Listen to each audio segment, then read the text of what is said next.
Smirks on his feet. He looks up and gives me a grin and says, "Hey dude, you too must be from Marin." Marin County's A-OK, from Tam to stints and all the way to MA.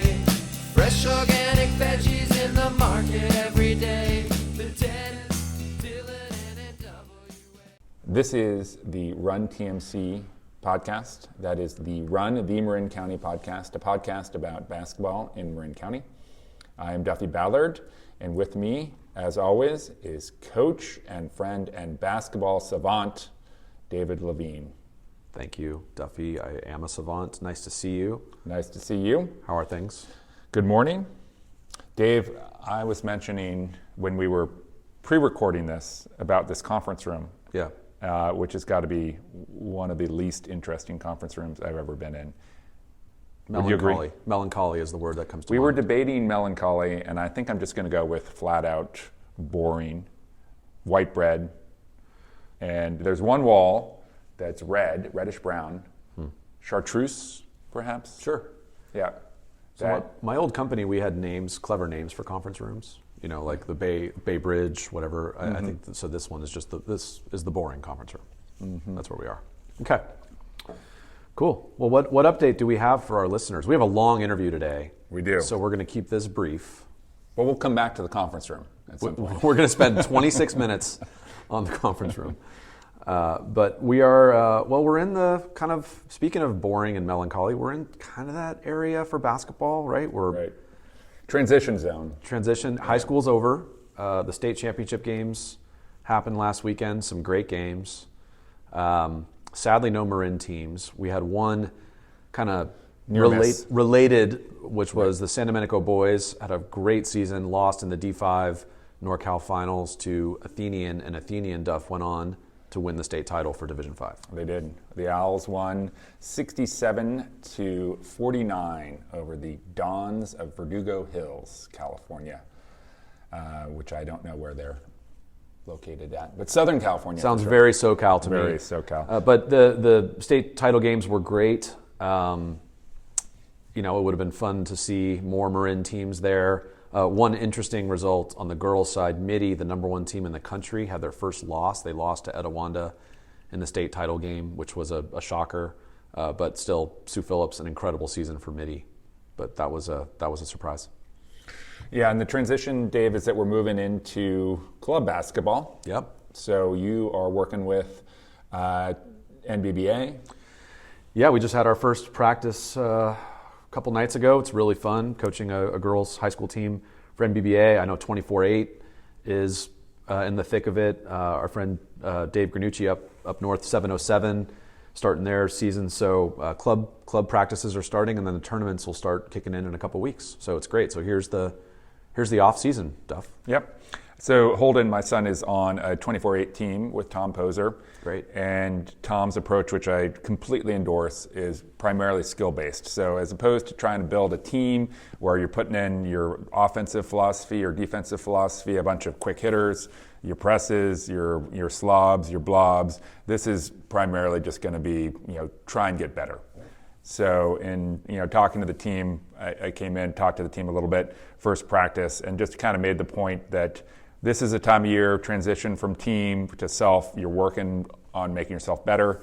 If you want to experiment with a shot that you've been working on your own time in a game, if it's within the flow, that's totally okay. So work on self without being selfish in the team concept. So don't go out of your way to jack up the 35-footer. That's an awesome way to put it. I love that. I'm going to steal that from you. I'm sure Coach Pribble's going to write that one down too. He loves a good quote. Yeah, and the old saying, teams are made in the season, players are made in the off season. Here we are in the off season. Right. So I mentioned the same thing to the kids I'm coaching this week in our first practice is here's your chance. If you don't dribble well with your left hand, let's work on your left hand in game situations, right? And try and get better as a player. But I love that idea of getting better, focusing on yourself, but not being selfish. Yep. I had a kid, ask me yesterday, what do I need to do to make varsity next season? And it's if you're on that bubble, if you're a high school player, then it's time to start thinking about what you need to do to get better, both individually, but also, as a better teammate. And then start to think about, like, if you're right on that bubble, what role would you play on varsity next year? If you were to make it, where would you see yourself fitting in? Are you a scout team player? Yeah. Are you getting a few minutes? Are you another coach on the bench? Sort of giving suggestions, to the coaching staff. So start to think about that. By the way, the other thing that club basketball does, it's great for the kids, it's great for the players. It's also really good for the coaches. So, puts coaches in game situations. You get some more game reps. So it's a great way to work on your coaching as well. Yeah, and a great way to spend a Saturday night over in Oakland. We have a game at 8:50 p.m. on Saturday, Dave. There's some great food over in Oakland, Duff. Right. I'm sure they're open late. Yeah, I'm going to look up the nearest Raising Yes. Cane's. Exactly. Okay, let's jump to Player control. Player control. I have a big player control. Mm-hmm. I'm glad I've gathered you all here today. The last episode, which, by the way, we got awesome feedback on our friend Adrian Payne, Adrian Shirk. Unbelievable interview. She's so cool. But in that interview, in the intro, I mentioned that the Warriors, in their 50-point loss to the Celtics, sagged off Jason Tatum. The second I said it, I knew it was wrong. It was Jaylen Brown. They were guarding Tatum hard. They were sagging off Jaylen Brown. I knew that, but it did take the voice of reason of this podcast, Dan Dibley, who was quick on the draw. I swear the episode was live, and within 4 minutes, I had a text from him. Player control. So I apologize. The Warriors sagged off Jaylen Brown. It didn't work. It did not work. They will not try that strategy again. No. I would be shocked. All right. Well, that's fair. Do you have any other player control? No. Okay. I'm perfect. Go. This is, doesn't quite rise to the level of illegal moose gutting, Dave. Do you know where I'm going with this? Please. I have no idea where you're going with this. All right, so this is the Iditarod in Alaska. Yes. The dog sled racing. I'm familiar. Right. So Dallas CV won his 6th Iditarod despite a penalty for illegal moose gutting. And apparently, and I'm no expert here, but apparently this is rather remote dog sledding, and occasionally they will encounter moose or meese. Moosin? Moose.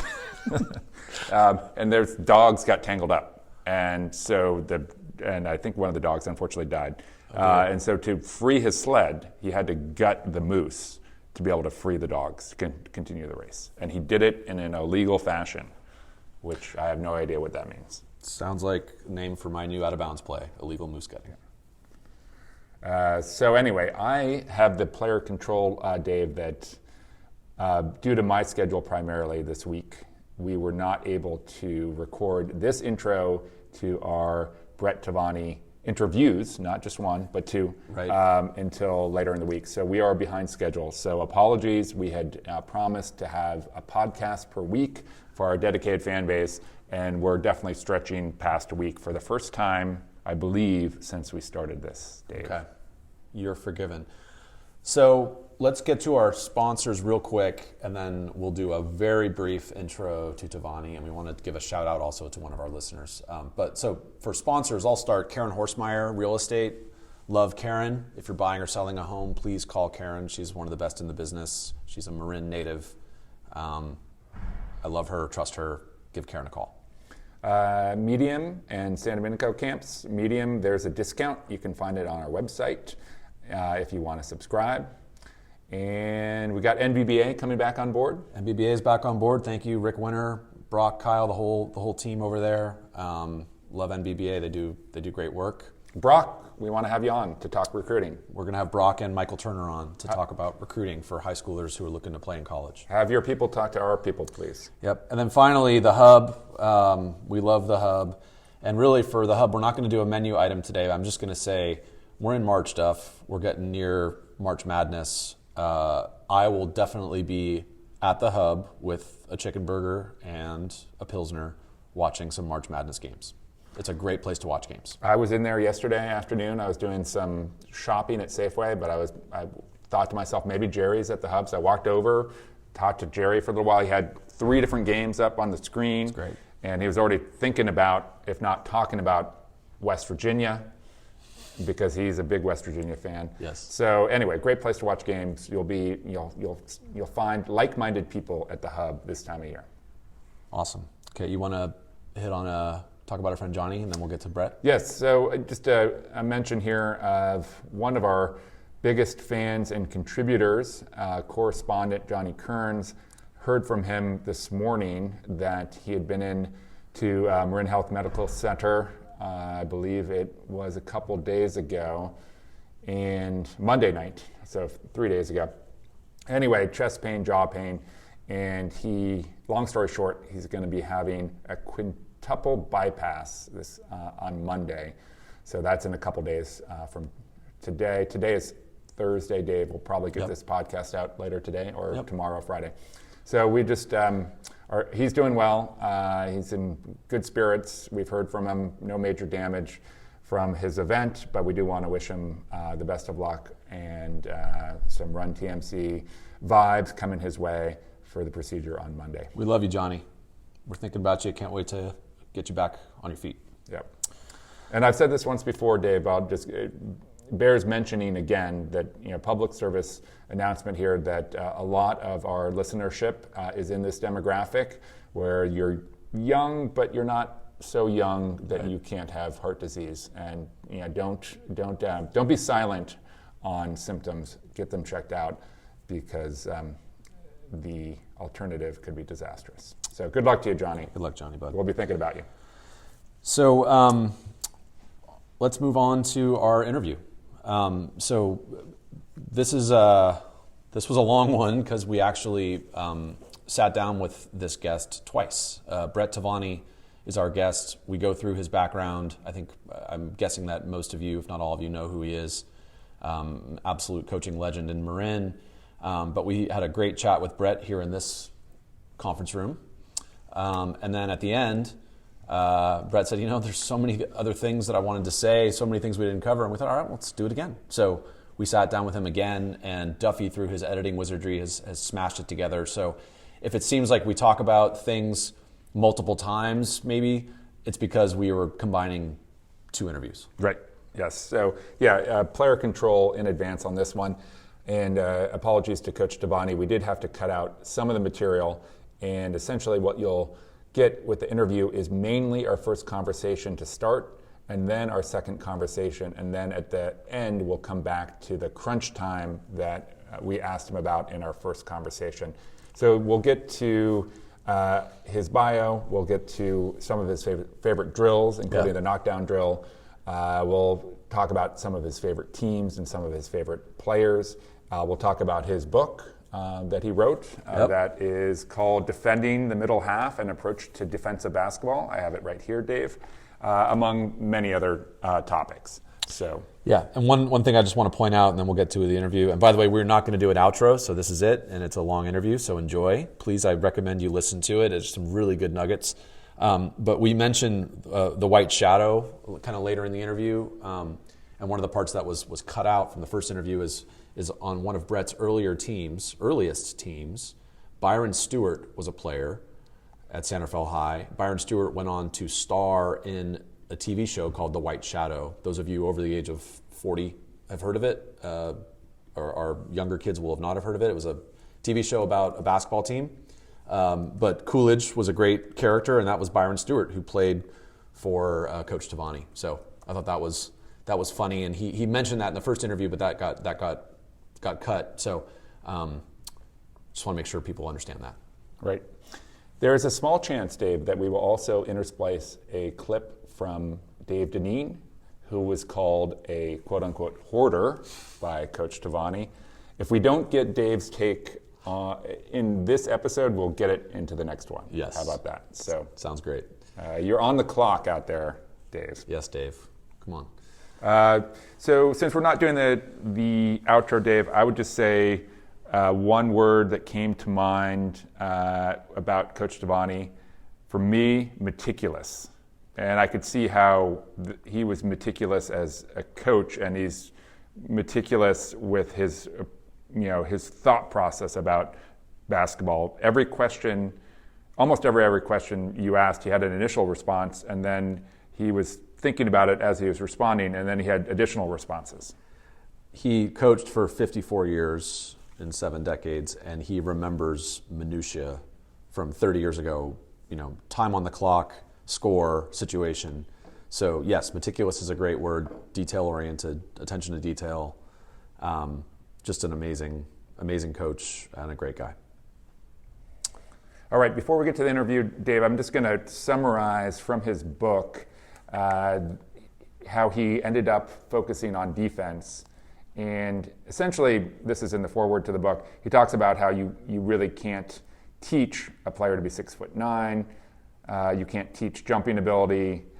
You can't make someone faster, maybe a little bit to some degree, but you can control how hard and they play on defense and how good their defensive technique is. So that's how he became a defensive coach. And I think a lot of coaches feel that way. Yeah, I loved when we talked about skill work here and the kind of mix of, okay, how much time do you spend in practice on skill work? And he said, yeah, we do a lot, and defensive footwork. So the skill work, we all think of skill work as dribbling, shooting. His skill work was defensive footwork, which I love. Yeah. Great. Well, we get into this and many other topics in this interview, and we appreciate Coach Tovani's time and the amount of thought he put into this, and we hope you enjoy this interview. You'll hear the interview spliced together, and then Luke Esterkin will take you away, and we'll be back again. Our next interview will be round 2 with Coach Honeck, and it's a really good one. So that'll be coming your way very soon. Thanks, Dave. Thanks, everybody. Okay, we're going. Coach Tovani, thanks for being here. You're welcome. Thank you for having me, and thanks for doing the podcast. That's been fun. Yeah, I'm sure it has. It's been great. It's an honor to be with you. So I'll go through your background. I think a lot of our listeners, probably all of our listeners, know who you are. I can't think of anyone who's had a bigger impact on Marin basketball in their life. But we'll go through your background because I learned some new stuff even through this. I appreciate you giving us your history. So you grew up in San Rafael. I mean, you are a San Rafael guy. Absolutely. E Street School. Born in Oklahoma City, moved to the city, then moved to Marin. Okay. Yes. E Street Short School first, actually. Okay. Then E Street, then Davidson, then San Rafael, then San Francisco State, then back to San Rafael. Now, you said your parents went to San Rafael High as well? Yes. Yeah. 34 and 36. 1934 and 1936, wow. Mom and Dad. Okay. And then your My kids after you? Absolutely. And 87 and 91, I think. Okay. So we have a San Rafael Bulldog through and through. So Bret himself was a player. Yeah. You played C basketball. So we talked about this a bit with Jeff Skaggs. So explain what was C and B, what was that? C basketball was basketball through exponents. So if you reached a certain level, you no longer could play C basketball. But I was 90 pounds when I entered high school. Yeah. And not tall of stature, nor am I still.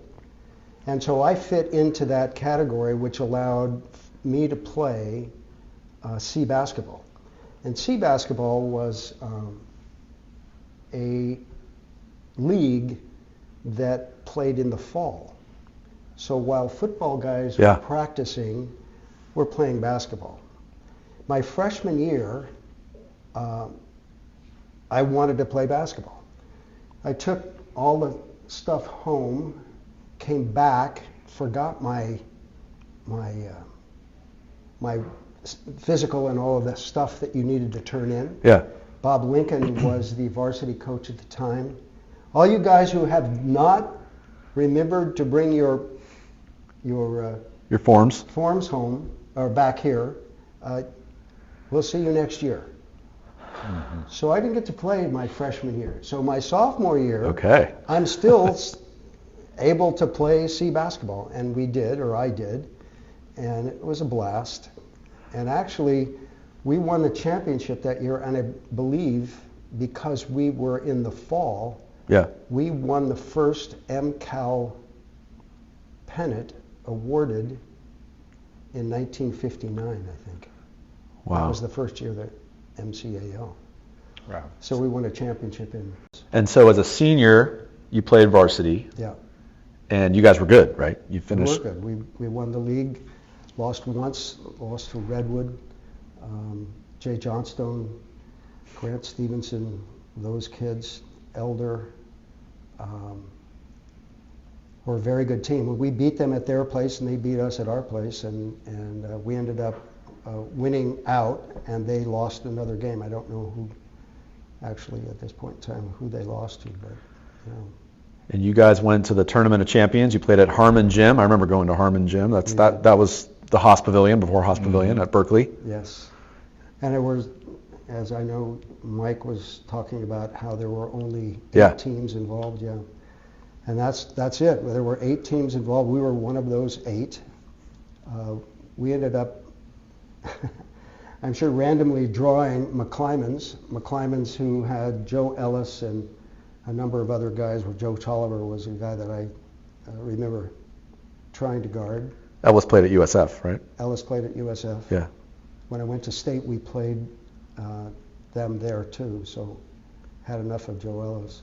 But that was a team that had supposedly won 104 out of 105 games, and they had a vaunted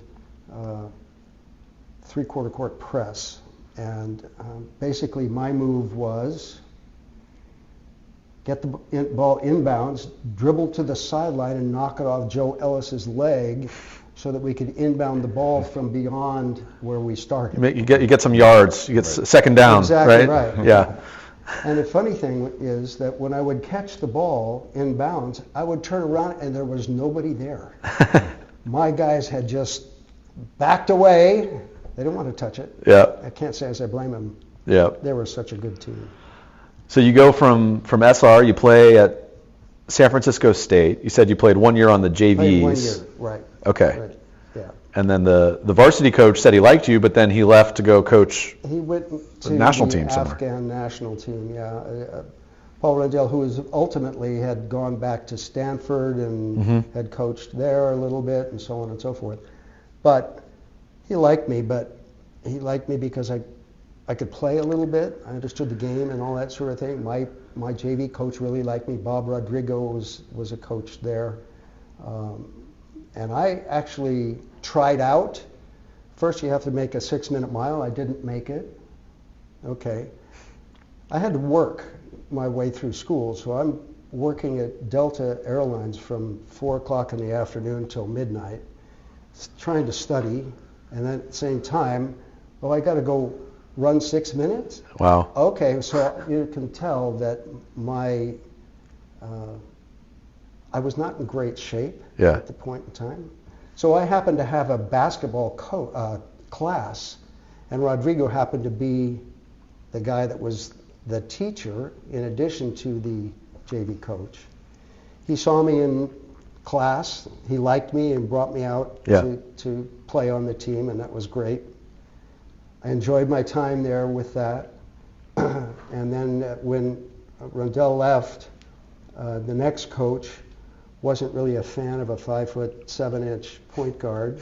Besides, they were bringing in some people that were equally as good, maybe better, and I was still having to work. So it was a complicated thing.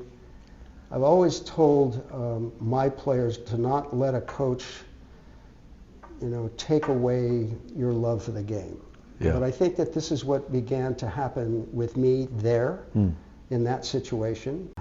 Well, it's it's really interesting you say that, and one of the things that we talk about a lot with our guests on this podcast, we've had a lot of great coaches like you, and we love, Duffy and I love asking about your playing careers, because often your experience as a player really informs your attitude as a coach. Absolutely. Right? Sure.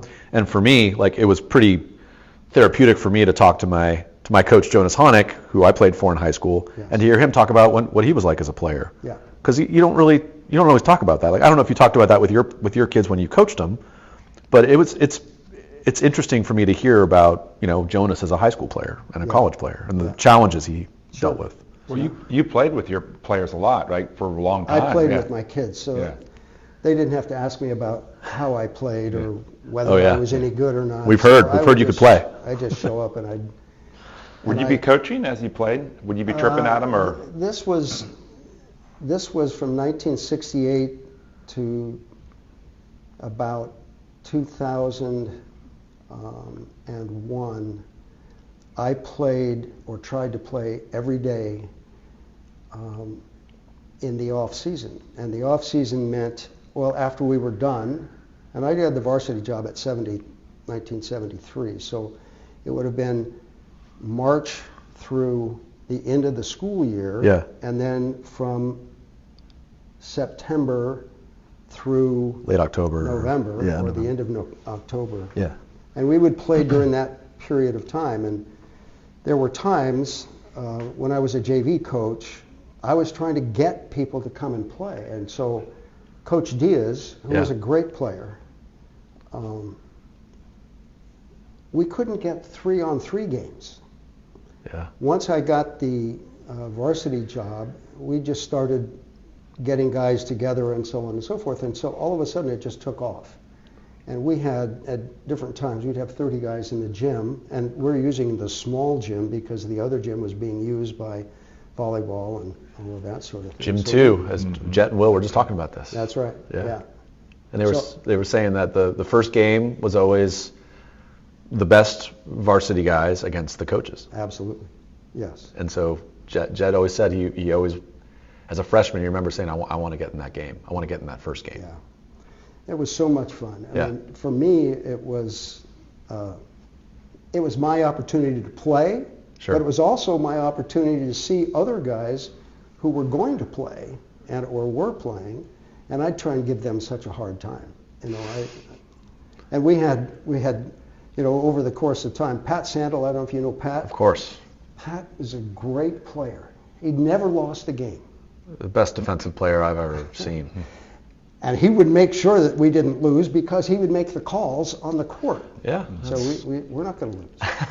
So we would play games initially, we played to 11, but it got to the point too many people in the court, so we played to 7. Yeah, shorter games. And it was, and then if you'd win 2 in a row, you'd have to sit out 1. We kind of made it so that we wanted to get everybody in and wanted to get guys to play, all that stuff. So. You know what, Brett, I want to come back to this. I need to just really quick. I want to finish your coaching bio because we talked about you as a player. So your coaching bio. Dave, this is not going to be quick. I'm looking. This is a very long bio. But watch me, Duff. I'm a professional podcaster. Right. Okay. You started coaching in 1968. Yes. You coached the C team. Yes. You coached JV from 68 to 72. Correct. You took over the San Rafael varsity job in 1973. Yes. You coached the varsity from 73 to 2001. Correct. So almost 30 years. Side note, I grew up in San Rafael, Peacock Gap. I used to go to your games in the 80s. I saw Brabelli, Deneen. Piss me off you didn't play for us. Whatever. You missed my 2 points a game and 4 screens. Absolutely. You, over your time, your first, we'll call it retirement, 6 MCAL championships, 5 North Coast section titles, 255 wins. At the time when you retired, you were the winningest coach in MCAL history. I don't know where you stand overall. Honestly, I don't know either because I don't have records from Branson. I don't know how many games we won in those 5 years, and I don't know how many games in 5 years we won at Archie. Yeah. So I have no idea where I am. Interestingly enough, it's never been an issue for me. I've never thought I need to keep track of all this stuff. I know that there are other coaches who do that. I've never done it, and that's okay. I'd kind of like to know at this point, how many games did we win at Branson? How many games did we win at Drake? We're going to figure it out. But I really don't know. So you came back when you left San Rafael. You then moved over to Dominican, and you were an assistant coach to Coach Bill Tressler, great coach at Dominican, for a few years. Coach Tressler left for San Francisco State, and you took over at Dominican. Were you at Dominican for, 5, 6 years? I was at Dominican from 2005 to 2011. Okay, so 6 years. You left Dominican. That's when you got the Branson job. I did. 5 years at Branson, 2011 to 2016. Correct. And then you move over to Drake, and you take over for Brett Mitchell, who currently is the San Rafael coach, ironically. Correct. And you coached at Drake for 5 years until you retired in 2022. Yes. 54 years Yeah. of coaching. Duffy, Coach Tovani coached in 7 decades. Incredible. Late 60s through the 2020s. So, Coach, to say the least, you have some perspective on the game and how it has changed over time. So this is a probably way too open-ended a question, but how do you view the changes in the game? What do you think have been positive changes over the time that you coached, and what changes do you not like? Well, the big changes were rule changes that affected Three-point everything line. about the game. The three-point line, the shot Clock. Yep. You know, there was a period of time when, you know, you'd go 5 out. Yes, you did. And you stayed in the corners, and then you give your best ball handler the ball. Yeah. And as long as he didn't get the 5-second count, you'd run the clock down into whatever you wanted to. Right. So when they changed that rule and put in a shot clock, I didn't like it. You know, I thought for a period of time, I remember there was a game where, I can't remember, I think it was Cincinnati, controlled the ball forever and actually ended up beating somebody in a very low scoring game and so on and so forth. Then people were really freaking out because, you know, that shouldn't happen. Yeah. The game is, you know, you Back and run forth. and we get up and down and all that stuff. I'm thinking, well, why don't you do something to, you know, affect their ability to hold the ball? You know, so I always thought, defense needs to make an adjustment to take away the ability. But then you've got a guy like Phil Ford, who was at Carolina, and nobody could do that. 4 corners. 4 corners, exactly right. Yeah. So I think it's a good change, in spite of what I thought at the time. 3-point shot, I thought that was a good change, and primarily because I was the guy that on my team who would be shooting that 3. Right. I remember being sat down because I took a shot that would have been a 3-point shot. I made it, and I got taken out of the game immediately for having taken a bad shot. Right. So it didn't matter whether the ball went in or not. Right. And that's true today. It's a good shot or it's not a good shot. Sure. And it doesn't matter whether you make it. But that I thought was a good rule change. I think the game, much more athleticism in today's game. You have guys that have no business handling the ball as if they were born with the thing. Yeah. And I think that's a good thing. You know, I have grandsons that play, and both of them, one of them is currently on the varsity at Aptos down south, and my other grandson is will be a freshman next year. So, and they can handle the ball. They do all the things that we've talked about doing in terms of ball handling and all of that sort of thing. I think that's a great thing. And positionless basketball, I like a lot.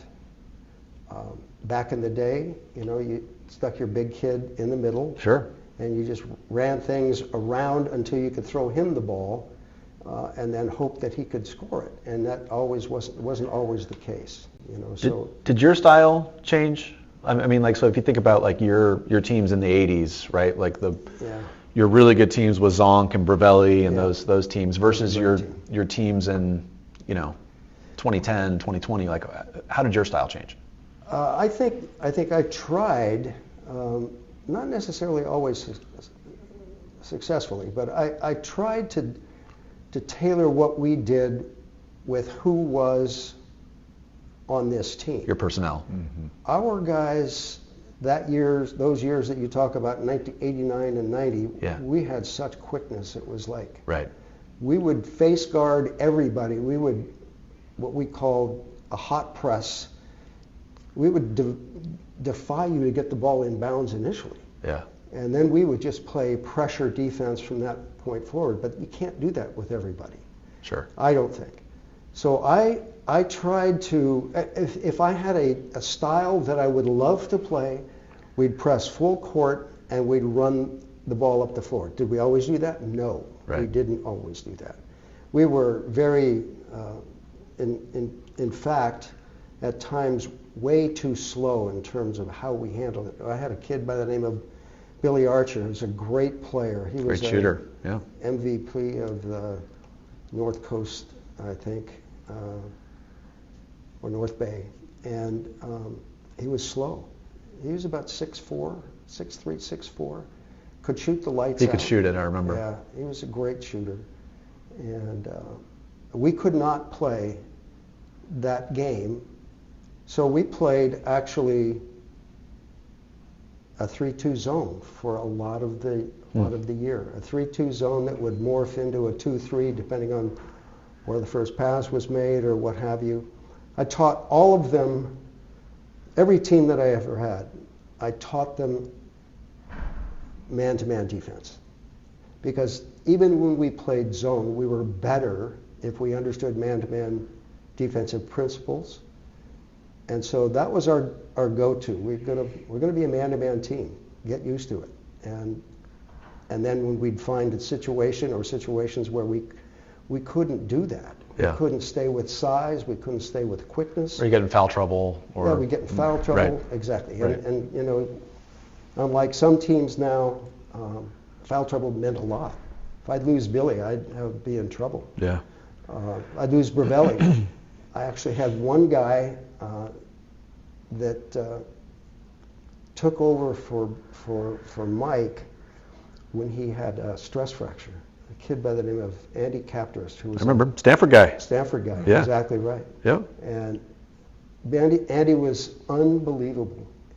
He did things that you just didn't expect. He ended up running the ball. This is a North Coast section game against Cardinal Newman, our nemesis for a period of time.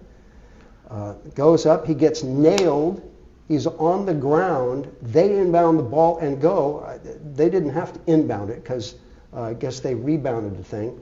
He sprints down the court, dives behind, and knocks the ball out of bounds at the other end. Yeah. But that's the kind of kid. And so when Mike came back, I didn't put Mike back into the starting lineup. I actually kept Andy in there because I knew that if Mike came on the floor, we were going to be much better. Right. Offensively, for sure. I don't think Nada or Jim were necessarily understanding. I think Jim was, but I don't think Nada was a fan of Those that. are the Papa and Mama Bravelli. Yeah, and great people. And Yeah. I'd never had any issues with any of those parents while I was at San Rafael. That was actually one of the, and Duff, I know you have a question, but just real quick, I mean, I always thought that must have been hard for you, or not hard, but interesting when you've got a player like Mike. Yeah. His dad is a legendary D1 coach. Yeah. I mean, I think subsequent to playing for you, Jim Bravelli went on to coach in the NBA for years. Right. Yeah, he did. I mean, he's really one of the great coaches in the country. Absolutely. And but I remember seeing him, and Michelle talked about this when we interviewed her. He'd sit at the games, he'd sit up high, Yeah. and he'd be quiet, Yeah. and he'd just have his legs crossed, and he's just watching the game. He just watched the game. Yeah, Yeah, I had parents like that. Max Venable of course. was one similar. He's a professional athlete as well, Sure. and never had a cross word with him ever. Do you think you overcoached Yeah, games sometimes? I think I did. I'm sure I think we all do, but Yeah, no, I think I did. How so, in terms of how much you're switching schemes or substitutions or too many plays? Or I think that, number one, I think I practiced them too hard during postseason time, so that by the time they got to play, they left beat. it on the court, Right. 2 days ago. That and also not making decisions like I've just suggested, that I should have let that guy just friggin' play. And I think I had a tendency to do that. I had a tendency to hold on to guys too much. I should have just let them play. But Dave, my question from before, going back in time in the interview, talking about three-point line, I believe it was, 1986, 87? 87, yeah. Yeah, because I was a freshman at the time, and I was so happy that this line got introduced because I suddenly it made me a much better player because I was kind of like your guy Archer, slow but could shoot. But how did you evolve as a coach? Because obviously people weren't shooting a lot of threes back in the late 80s. Right. And obviously it was probably player dependent, but did your philosophy change in terms of how much you sought out threes? And now we talk a lot, we shoot a ton of corner threes, and we spend so much time shooting corner threes. I think I wasn't very fond of having guys launch threes, as I use that term pejoratively, obviously. And so I had an interesting experience where I took a team to play in Santa Cruz. And Pete Newell asked me at one point in time, junior, asked me, okay, how are you going to get Mike, he's good friends with Ravelli's. Mike Ravelli, How are you going to get Mike open threes? That's a great question, because I had never even thought about it. Yeah. I just thought that, in the course of time, he's going to shoot a shot because he liked to shoot, and he'll find a way. I wasn't a very good offensive coach.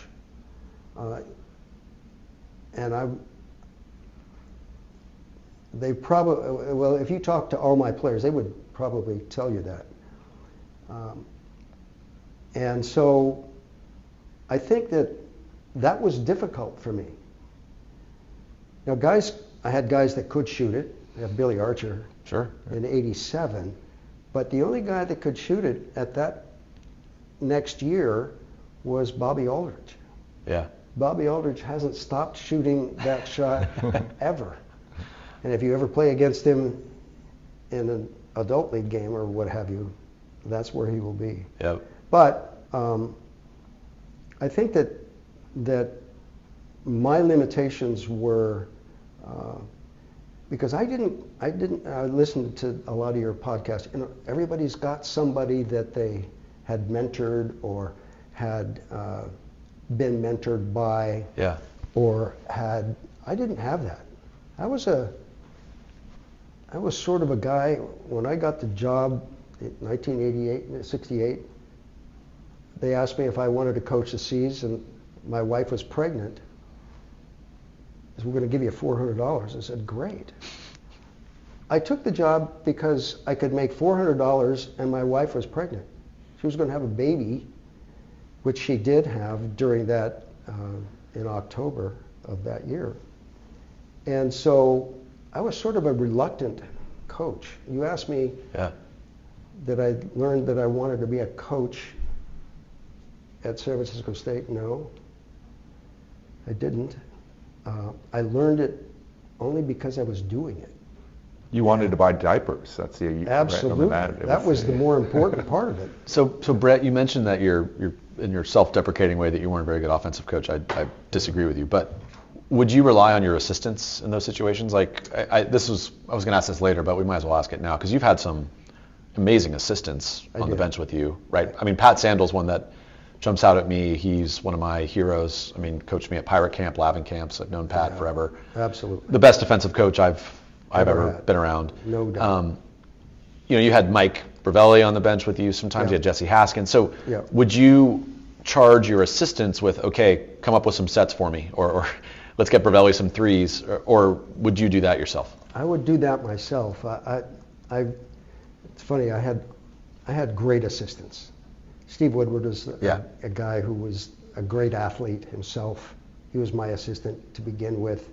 Actually, my first assistant was a guy by the name of Rich Eckich, who used to help Mike Diaz, and he was an EMR kid who was just passionate about it. And there were times when I was going to games and coming back from games, and it was just Rich and I could almost understand him most of the time. And I had another guy by the name of Al Lunan. Al Lunan was a JV coach. Al Lunan coached in Europe. He was my JV coach for a bit. Jesse Haskins was my JV coach for a bit. Walt Gillespie, Huh. Oh, really? JV coach. For a His while. name has come up a lot on Yeah. this podcast as well. He's such a great player. I have a scar over my eye from him when we were playing against the kids. Nonetheless,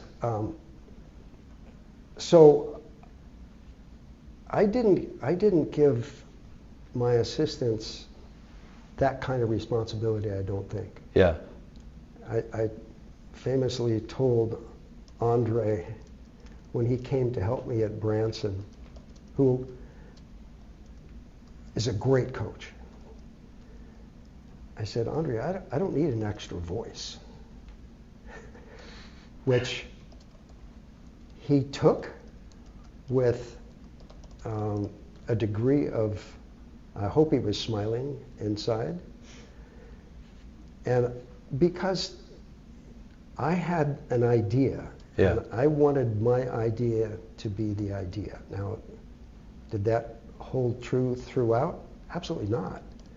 Because as soon as I got in touch with some of these other folks and be assisted by them, you know, there are lots of ideas out there. Sure. I was just a very shy human being and still am for the most part, which is surprising that I chose teaching as a career. Seeing you on the sidelines, Bret, I wouldn't say the word shy. Yeah. Now, I'm curious, what were you like as an assistant? Because you were assistant to Tressler at Dominican. Was that a big shift for you to be an assistant yourself? It was. When I knew Bill because we had beaten his Salesian team, who was highly ranked. Yeah. And he never forgot that, by the way. And so when I got to Dominican and he told me, or he asked me if I would like to do that, because Vic Bramonti was working with him and I knew Vic and so on and so forth. And so he told me that I could have the defense. Well, great. And that's who I was Right. at that point in time. Right. You know, I was a defender, a defensive coach, and so on and so forth. At least that's the way I saw myself. And so it was an interesting thing. After I spent 1 year with him. He won the Pac West. No, I'm sorry, the Cal Pac conference numerous times, and he was going to the national tournament in Branson, Missouri. And so we won that year. The problem that I think Bill had with me is that Tommy Christensen was on that team, and they were really good. Sam Luong, I mean, I could name all these guys, but they would come to me and talk to me. And Bill is there, and they're coming to me, and he's now put me at the end of the bench, so I'm talking to guys as they're coming off the floor or whatever. Yeah. And then he gives me the defense, and then he gets pissed off because so-and-so should be guarding so-and-so. Okay, let's do that then. And so there was that kind of turmoil through the year. And I really enjoyed it. I think Bill is a terrific coach. He was so much better than I was as a coach at Dominican. The culture that he had created, his ability to recruit was second to none. I really respect him a lot. And so at the end of that year, he says, well, if you're going to come back, we're going to have a conversation. I said, well, that's okay. I just kind of bowed out and knew that at some point in time, if he goes on, then I'll apply for the job and so on and so on. Brian Rooney became his assistant.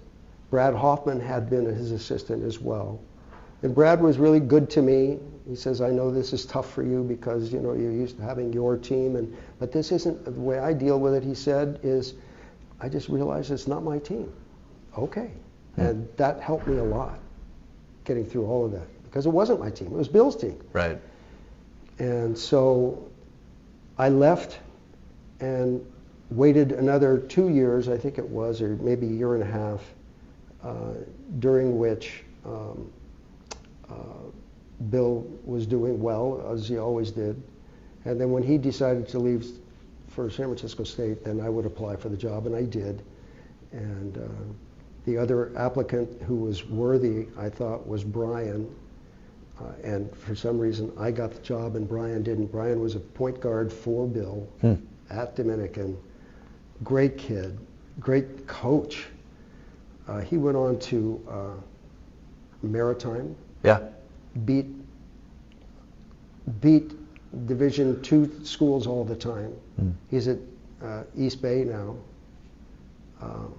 Cal State East Bay. Yeah. He offered Will Heimbrodt an opportunity to play. Cool.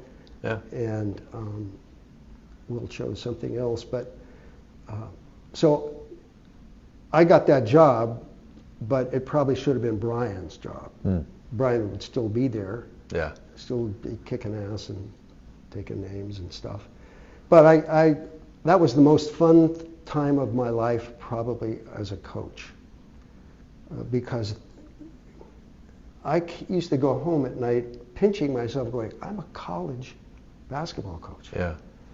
That's unbelievable. Considering where I had come from and so on. Good. Oh, I'm just going to make a motion Yeah. that being an assistant coach is much more difficult than being a head coach. Oh. College, high school, whatever level. Well, I hear you, and it's interesting, Brett, when you're talking about the players coming to you first. This is an interesting topic, right? Where in some cases head coaches want to be the one that the players go to, but in some cases head coaches like the fact that there is that buffer, In some cases, that's true. and that the assistants are there. Depends on style, right? You know, like I mean, it was years ago, but when I was part of the Stanford women's team, you know, Tara is extremely approachable, but Tara's Tara. Even then, she was an absolute legend. And the assistant coaches were, like when I was there, a bunch of ex-players, super personable, and very available to the players. So if the players were having an issue, they would go to Amy Tucker or Angela Taylor or Ann Enthoven at first. And if there's an issue that needs to be elevated, then they go to Tara. But if not, if the assistants can kind of handle that, Tara liked that. You know, where some coaches want, I mean, you know, I could tell you like with Fulton, you know, Fulton wants to know what's going on with everybody. Yeah. And so it's a different style, right? You have different ways that coaches do it. That is so true. And I enjoyed having other guys there who could intercept a kid who's not feeling good about himself or what's going on and so on and so forth. Steve was really good at that because he was a player. Sandal obviously was good at that. Yeah. Mike assisted me for a year, and he was good with that. He could talk to kids because he was younger, and that was always important. Chad Daggett is another name, great kid. I'd be remiss if I didn't ask you about your favorite drills. So over your times, we talked about the knockdown drill. Knockdown. What else are your kind of over the course of your coaching? Duff, did you want to? Let me just make sure I have the knockdown drill because Okay. I want to implement it at some point. All right, so you have someone like Mike Ravelli who's has the ball, passer, good passer, and you've got your defender who's going through the drill, and they're guarding someone who is moving to get open. Absolutely. So the passer's at the top of the key. Blocked. Yeah, the passer is in the slot, at the guard slot. Okay. And so the other guy's on the wing, and he can go block to wing, and he can go block to wing and back cut. He can do all of that for as long as he wants. The defender has to be on the line, up the line, and has to have a hand and like head into the lane. He has to get three touches, three knockdowns. Okay, three. And the coach decides whether that's a knockdown or just a mistake. Okay. Maybe it's a pass. Bad pass. Yeah. Okay. And so once he does that, he gets three. Then the cutter or the wing player, the receiver, has to go back door, and you throw the back door pass, and the defender has to switch his head, and then instead of Bobby Knight used to go open up. Right. Now you just switch your head. Switch your hand. and then lay out and get a knockdown. Get a deflection. Yeah. And then there was a ball in the far corner, and that guy offensively would have to go pick the ball up, and the defender now gets up because he just dove and knocked the ball down. He'd have to get up, and that guy has to come and take it to the rim, and you have to take a charge. And so if you take that charge, you're obviously on the ground. Yep. There's another ball at the top of the circle. After you take the charge, the offensive player goes and gets the ball at the top of the circle. The defender gets up and has to guard you one-on-one, and you have X number of dribbles, whatever you want to give him. I think I just barked. 2 bounces, 3 dribbles, no dribbles. This sounds like a conditioning drill, Brett. It is definitely that.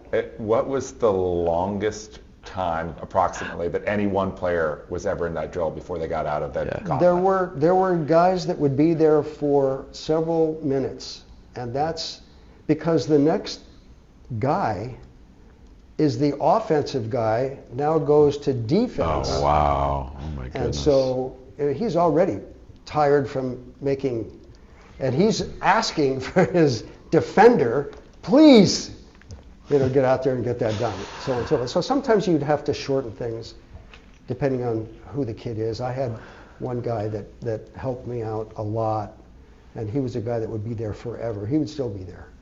And you'd have to make sure that, and we kind of understood, sometimes you need to cheat a little bit for that. So we're here once again with our friend Bret Tovani, head coach. Hi, how are you Hi, guys? Coach. Yeah, All good? good. Yeah. Okay, round 2. It was an interesting drive to get here because I don't always follow directions well. We're up in the So I met a guy, hinterlands. but it's nice to be here, and I really like your place. Good. Yeah, we're at Duffy's house Yeah. up here in Sleepy Hollow. It's a great spot. So we had so much fun with Coach the first time around, and so many things that we didn't cover.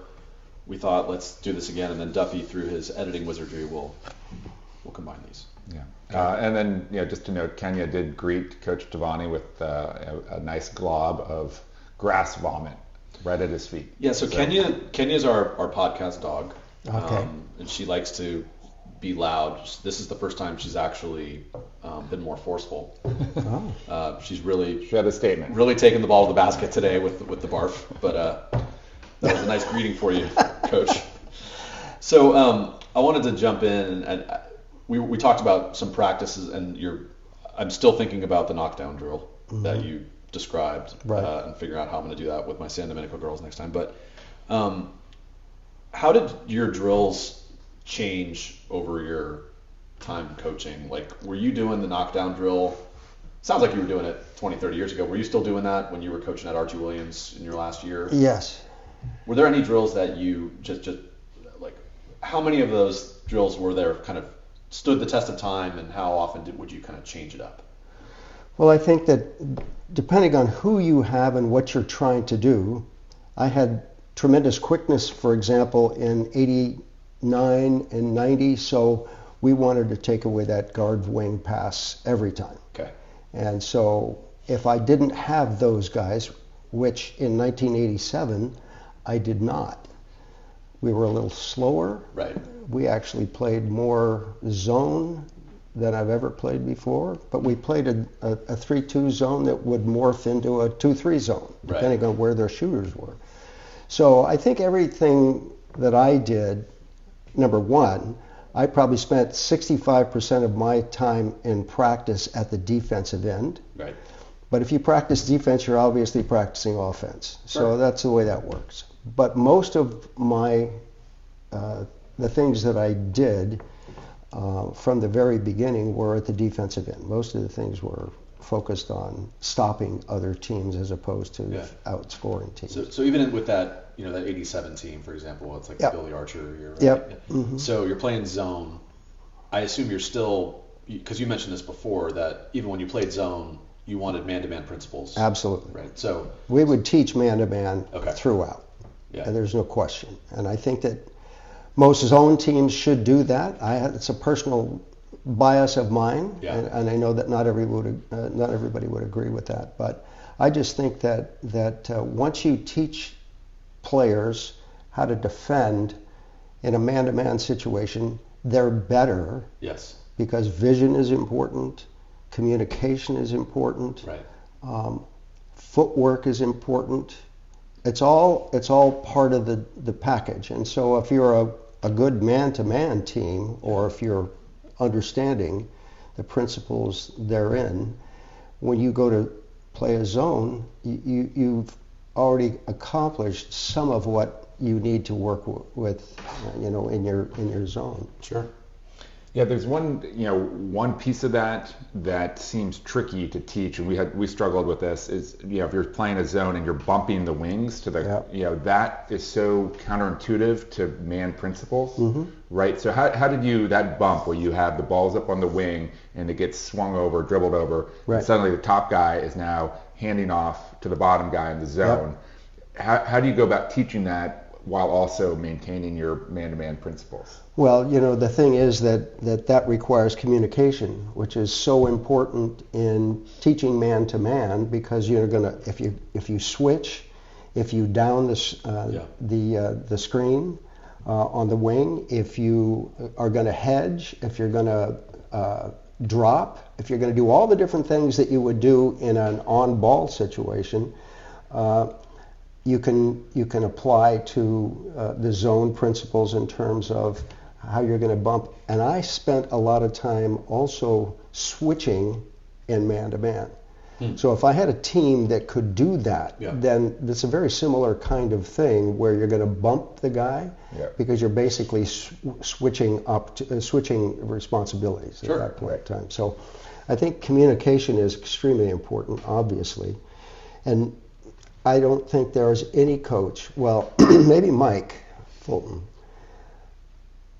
who is satisfied with their players' ability and willingness to communicate. I had guys that could not say things out loud in a forceful manner, in spite of the fact they understood what was necessary. They couldn't say it. They couldn't say ball. They couldn't do that. And I put them in practice situations, just having them do that, so that they would have to give something verbally, and it was very difficult for some. I can tell you Mike Fulton is not satisfied with the level of communication of his teams. Even Mike will say, I mean, I can't tell you how many times on the sidelines we're saying, talk, we can't hear you. Yeah, exactly. If we can't hear you, it doesn't count. It doesn't even if you are saying something, we can't hear you. If your teammates can't hear you, it doesn't count. Exactly. And this is, I think, is the hardest thing, especially for youth players to get, because kids want to look cool, right? And it doesn't look cool sometimes when you're talking on defense and saying help also. Right. That's how you be a good basketball player. Yeah. So that's the hardest thing, is to convince kids to just take off, as Steve Lavin used to say, take off the cool jacket and just get down and dirty and play defense and talk and communicate and yell. And that's what makes good basketball teams, right? Question about that in the game scenario. Have you noticed that if you're, so one half, the coach's bench is going to be with your team on defense, and the other half, it's going to be with them on offense. Right. How much better is the communication on defense on the half where you're next to the coach's bench? That's a really good question. I don't know. What do you think? Well, at one point in time, you could choose which end you wanted to start with. Right. Now it's always legislated, It's always that you warm up opposite your bench so that your offense is in front of the bench in the second half. I think it was Jonas, but there were times where he would purposely want our defense in front of him in the second half. I always did. Oh yeah, for sure. I always wanted defense in front of us the second half, and unfortunately that you can't do that anymore. Can't do that anymore. There's no choice. Yeah. So. I'm interested in your back to kind of the practice planning, the mix of scrimmage versus drills. So in you were saying a kind of 60% or so of your practice was defense. Right. In a typical practice, what percentage do you think would be scrimmage 5-on-5 versus drills of some sort? A lot less than what I would do now. If I were to do it all over again, I would scrimmage more. Okay. Or at least play 5-on-5, and I don't know whether they would always be open, run, controlled scrimmage. Controlled scrimmage. Right. Yeah. or not. But I spent much more time small-sided games as opposed to 5-on-5. Yeah. And I think that that's a good thing, but on the other hand, I think that kids really want to play. Right. And that was difficult for me to watch, in some cases, them play when it looked like they didn't really understand what it was that they were doing or that I wanted them to do. Yeah. And so I was probably too controlling, and I know there was a question earlier about overcoaching, and I think that I have overcoached, and probably the best team I ever had, it was a team that I should have just let go, and I didn't, and it cost us. Nonetheless, you are who you are. Sure. And my first venture into coaching was to go to a clinic, and I happened to see Bobby Knight that one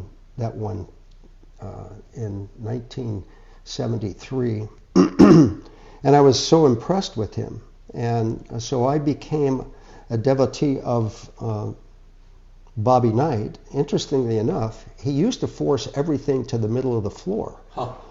And now you never ever do that. Middle. And that's right. Yeah. And that's, yeah. And so the guy that I think I really gravitated to was Ron Adams, who was at Fresno State, and he published a little paper booklet about his defense, and I have followed that ever since. And he's currently a Warriors assistant for Kerr. And he's been with the years. Warriors for a while, and I think I don't know that he's as obvious as he used to be, but he used to sit right there, and now I don't know if he's always there. Well, one of the underrated aspects of the Warriors' run is their defense. Right? Absolutely. They were always, Yeah. in those amazing years, a couple years ago, they were always top 2 or 3 in the league in defense, and that's wrong. Right? Yeah. Well, and that's the difference as to why they're not top 2 or 3 in the league. In the standings this year, is that the defense hasn't been as good the last couple. That's Yeah. good. Yeah. Yeah. No, that's And interesting. the other thing is too that Klay Thompson hasn't been as able to do the things that he could do because Yeah. of his injuries. I mean, Yeah. when you have a wing guy like that who can guard everything 1 through 5, or at least 1 through 4, Yeah. that's not bad.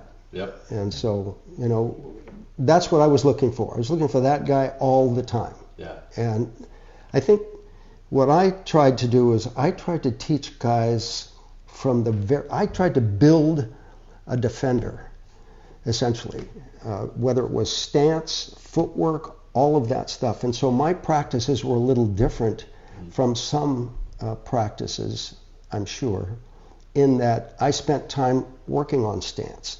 I spent time working on footwork.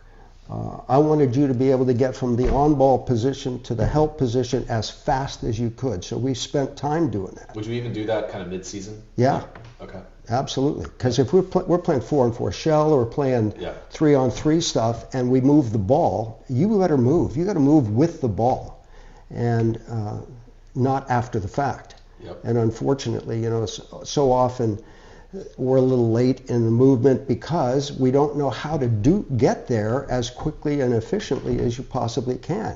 You don't stand up. Right. You don't do all those things. You have to pivot and you have to sprint. It's a sprinter's game. Yep. And that was basically the whole tenet of what we did. That's really interesting because we talk a lot about skill work and the importance of doing skill work even in mid-season. Mm-hmm.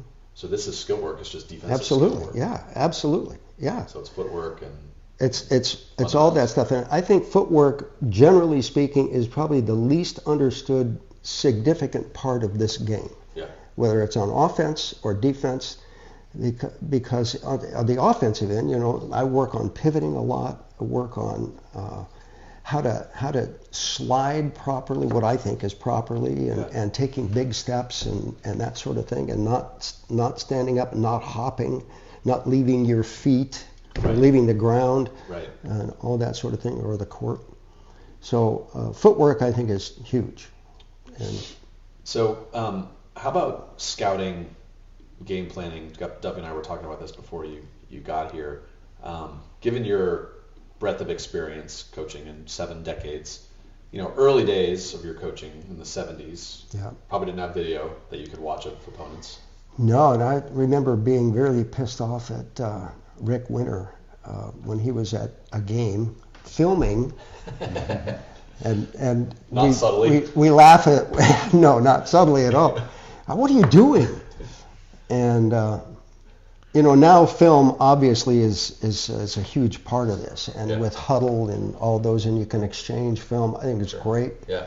When I went to Dominican, there was film that had to be exchanged, so that became a thing for me that I hadn't really done much of until Rick Winter, in high school, when Rick was doing that, and it became, okay, that's okay to you, okay, well.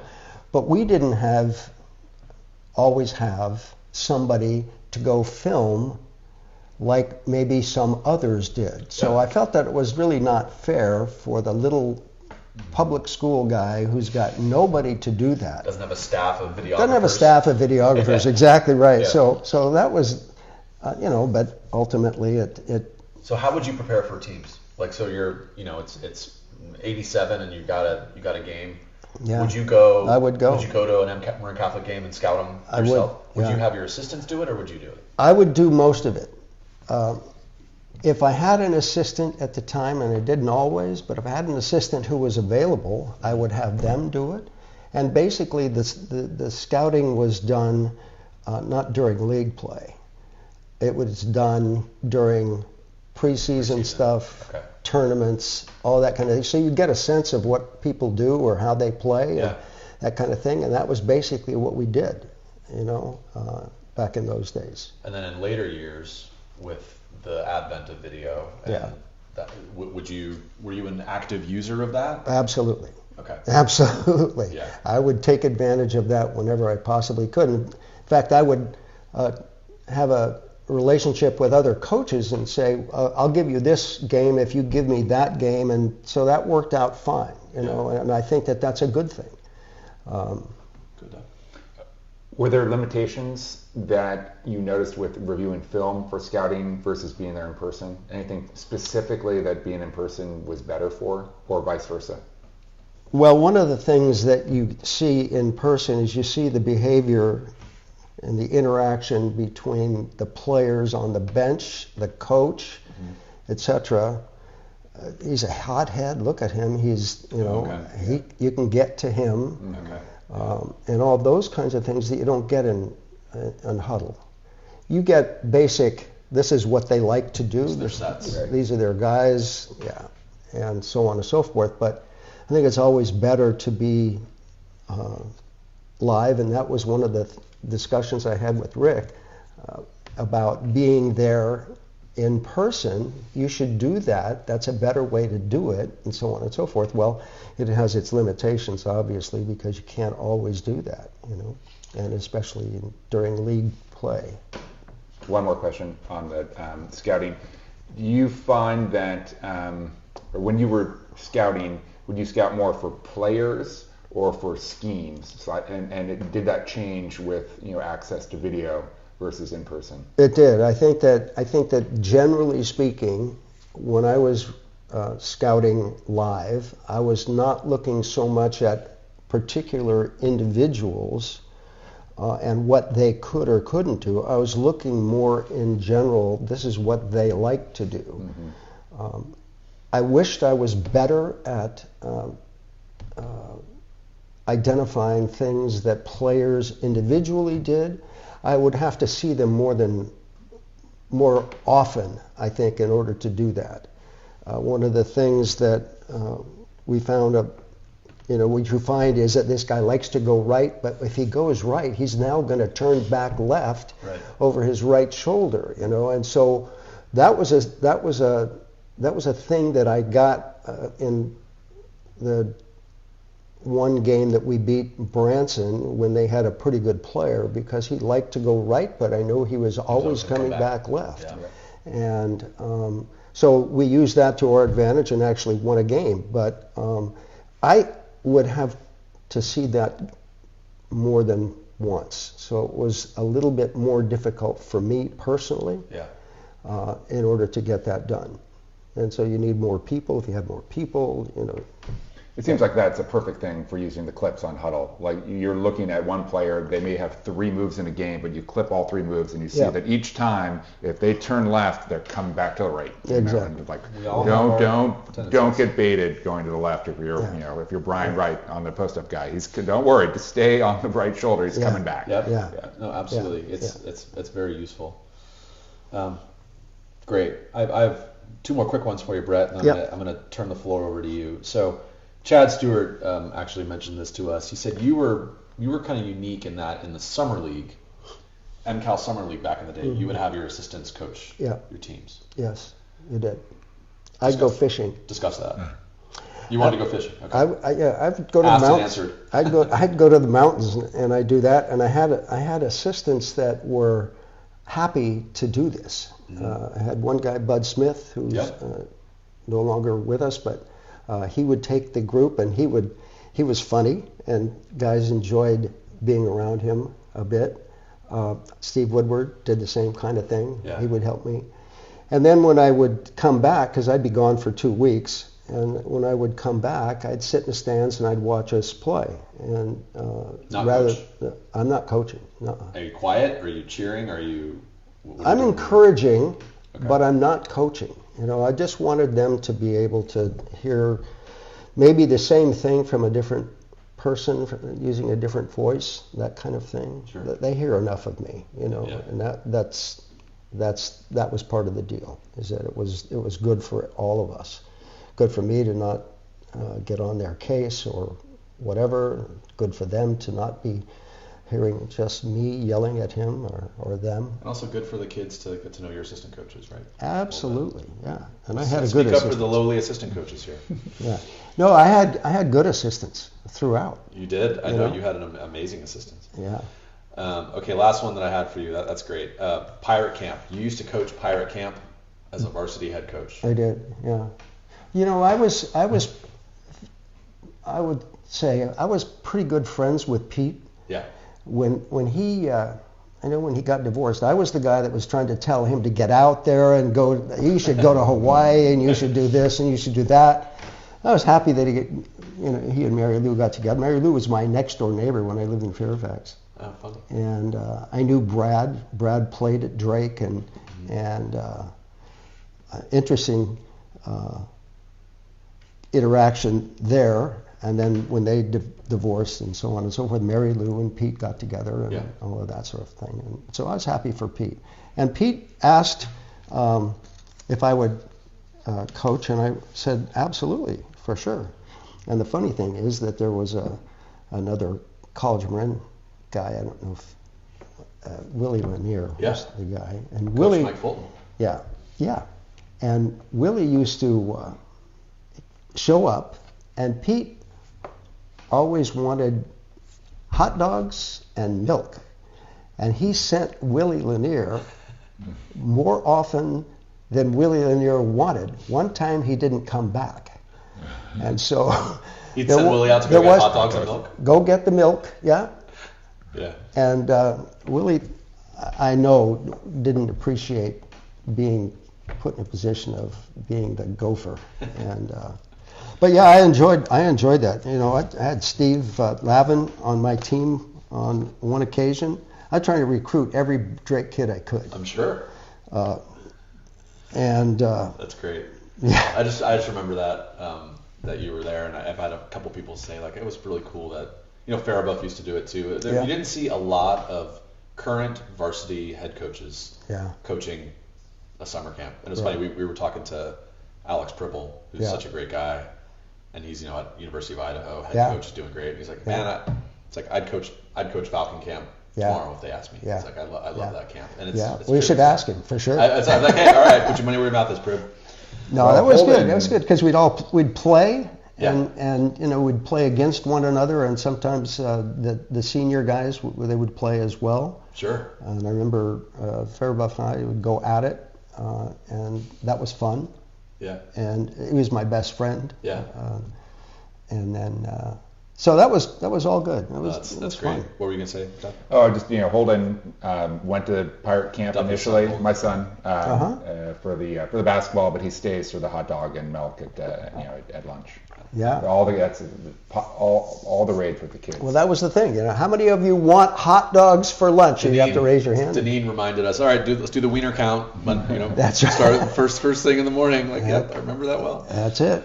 Okay, Bret, the floor is yours to tell tales, to whatever you'd like to talk about. I think that I'm thinking about what made some of these teams special, and the first one was the championship game or the championship team in '74 with the White Shadow. Now that's pretty an interesting kind of thing where this guy somehow becomes. He went to Santa Barbara City College. Yeah. And he went to LA State, and somehow somebody sees him, and you'd be the right guy for a TV show. A TV show, and Yeah. we're doing the White Shadow, and he's Coolidge. So it became obvious that he had always been an actor. He was not a great player. He was a good player. He was big. That was a great league back in those days. He had How big was he? big kids. He was about 6'6", 6'7". Okay. But he was so less than intense. I will say it that way. And so, that was a pretty good team. I had Steve DeAmbra was a great player on those days, and coaches accused him of being a football player on a basketball floor, and he was, and he was a tough kid. So he played physical. He did. He played very physical, and people didn't always appreciate that. Right. Had really tiny point guard Kevin Gallivan, who was really good. And then I think about the '84 team that is the team that made me a better coach. There's no question about it. The leadership of Natu Tuatagaloa amongst his kids, his guys, was unbelievable. And if you look at my record from '84 on, it's significantly different from what it was from '74, where I had won a game or won a championship, and it was a good win because Drake had been the champion the previous year, Yeah. and we managed to beat EJ's team and so on, and go 13-1, but I had too much success too soon. I don't think I really was a very good coach.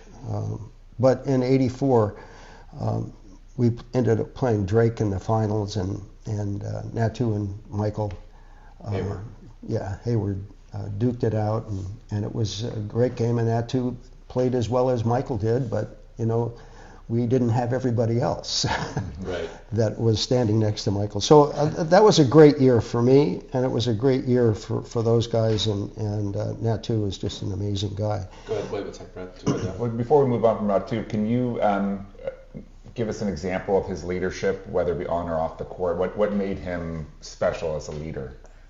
He worked harder than anybody, and he demanded his teammates to do the same. And it was not coming from me. That was what was so different, in that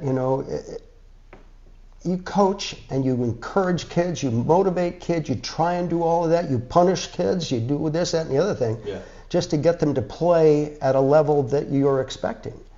Natu was the guy that, if you have a sergeant at arms somewhere, he was the guy that was going to take care of that. We would do things like, we would not end practice until everybody could make 10 free throws. And he was there until, the JV team had come on and gone, and then their practice is just about done. 10 in a row, right? Yeah, 10 in a row. 10 in a row, and then you get donuts. That's Bret, I was going to get to this. We have an email from Jim Mannion. Yeah.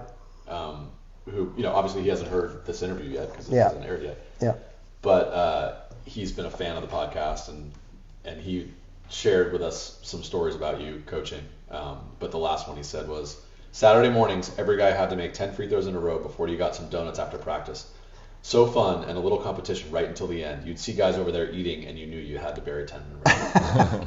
That is so true. Thank you, Jimmy. We had a family who was a donut guy, donut alley, and he would bring boxes. This started with if you had more turnovers, the guy who had the most turnovers would have to bring donuts for the rest of the team. That's good. That's a good consequence. So everybody else enjoyed the fact Exactly. that somebody else was bringing donuts. Duffy, turn it over again. That's exactly right. In the game. Or in the game. Or in the game before. Coach, I don't need to go in anymore. Exactly. Our practices I'm were at 3 turnovers. the Saturday practices were at 8 o'clock in the morning, and they were long, and so you needed some little sustenance. So the other thing about, while we're on Jim Mannion, he said playing one-on-one full court still looms. And I remember, every coach has some sort of version of this drill, but he said the whole team under one basket in a big line, full court one-on-one, and the winner comes off. You could be dead if you lost 2 in a row, and you were staring down, in his years, Chio Taylor, Deshaun Johnson, Darren Garb next in line. You had to work so hard to get yourself off the court. That's true. That is so true. Yeah. I had a kid, Mike Reed, who I really love. Pasta. That kid, Pasta. And he spent more time doing the knockdown drill because you got to get off, you got to get 3. Exactly. Yep. So, and he stuck with it. He hung in there. He did the best he could. And sometimes you made adjustments to, that was a knockdown, okay. Yeah. Or whatever. But that's all part of that. Yeah. And I think that. Well, you were hitting on Natsu's team in '84. Then keep going on. Yeah, '87 we had a really good team. It was the team that went zone and then from a 3-2 to a 2-3 because we had some issues related to quickness or lack thereof, and yet it was a good team. And we went to the NCS championship against De Anza, and they had a kid by the name of Don. I'm going to forget his name. His grandfather played in the NBA, and I think he also played at College Marin. Anyway. Barksdale? Barksdale, yeah. Barksdale. Yeah. And so we played against his team, and they had a really good shooter, and they had Barksdale, and we were just at one point getting the shit kicked out of us. We were just. I had a sophomore, Bobby Aldridge, as a point guard, Billy, Drew Miller, those guys on the floor, and we just need somebody to be an enforcer. And so I have a kid, Angus McClure. Angus McClure has been a defensive and offensive line coach in college football for after having played at Sac State. He was a line coach at Buffalo. He was a line coach in Nebraska. He was a line coach at UCLA for 11 years. He's currently up in Nevada as a line coach. So he's tough. Seamus and Angus, and then Billy. I don't know how Billy got in there, but those are the McClure boys. And he was a great guy. I pulled him off the bench in this particular game. He played probably 3 minutes, changed the game. Yeah. The shooter shoots the ball. Angus boxes him out and puts him in the second row of the bleachers across from where we are. There's another play where a rebound comes down and he and Barksdale have the ball in their hands, and Angus just took the ball and pushed Barksdale right off the floor underneath the basket. Their coach came off the bench, got teed up. Billy went to the free throw line, made the free throws. We were not ever behind after that point. That 3 minutes momentum shift changed everything. And he probably didn't score a point. Right? Well, that he didn't score a point. Yeah. He wouldn't. Angus, don't shoot it. Exactly. So I love that, and that's great. the teams in 89 and 90, the Brevelli teams were, I call them the Brevelli teams, but obviously there's more. And every team, the TAM was our big rival at that point in time. And they tried to take Brevelli out of the game. And they did so successfully that somebody else would even have to bring the ball up. In 89, Chester Aldridge scored 25 against them at their place. Job chat. In 90, it was Dave Dineen. Scored 25 points because Brevelli is not able to even So finally, Ray Johnson, I think it was, came over to me, and they went up by like 12 early. And then we came back. And when we came back, we just kept coming back. Yeah. And Ray Johnson came over to me and said, Coach, we just can't beat you guys. And he said that to me like we're talking quietly here. Yeah. And when that happens, there's a sense of pride in your group and the defense that our guys were playing at that particular time and our willingness to fight through all this adversity. Because TAM was great. They had such quickness. Tough kids, and I love every one of them. I see those guys occasionally now, and like Daryl. Yeah, like Daryl. Exactly right. Absolutely. Like Daryl. So can we have a minute to talk about our friend Dave Dineen? Because absolutely, he's one of our good friends. We love him. Obviously, he was a great guest on this podcast. One of my favorite people to play with. Just such a fun backdoor Dave. Backdoor cuts. Just crafty, knows how to play, but also, I have lasting images of him watching your high school teams play in '89, just on the floor, constantly diving. There was nothing he wouldn't do. Yeah. Nothing. He would take a charge. A skinny little shit would take that charge and pop up and be good to go. And he was so smart. As a basketball savant, he was that. He's still doing that. And I just listened to a podcast that he's on related to picking games in college. And he was on the podcast that I was listening to, touted as being the guy that has the most wins at this point in time in picking games and so on and so forth. That was the night of the USF Gonzaga game. He picked USF, and that didn't happen. Dave, you got to talk about that one. So, Dave is one of my favorite all-time players. There's no doubt.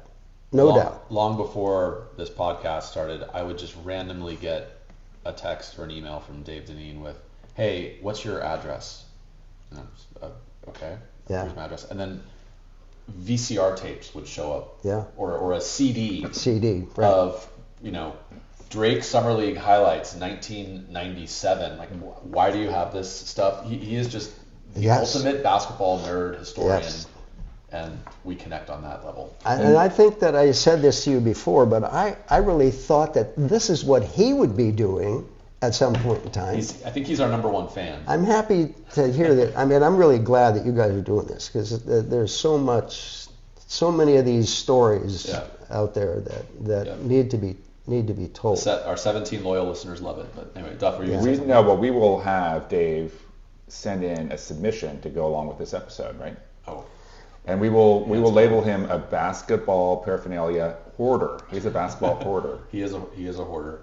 And I've learned, I tell that story like, hey, I'll get these CDs, and someone else randomly say, hey, Dineen sent me something too. Like he has these troves. Yes. I'm sure he has the Zapruder film somewhere, but more importantly, he has San Rafael versus MC 1984 somewhere in his He probably has a clip of a video clip with the frozen envelope with the Patrick Ewing. Sure, he's got everything. He did the same thing to me. I have a stack of CDs, and it's so appreciated by me, because otherwise, how am I going to see those things? I don't see those things. We never did film. No. No, totally. Well, that's one of the good things about today. So the kids who are playing today, in 30 years, when they want to look back on their high school, there's a digital archive of all this stuff, right? We didn't it's have funny that. Because I had a kid who played at Dominican with me, who's now the head coach at Hayward High School, asked me just the other day, do you have film from when I played at Dominican? No. I don't.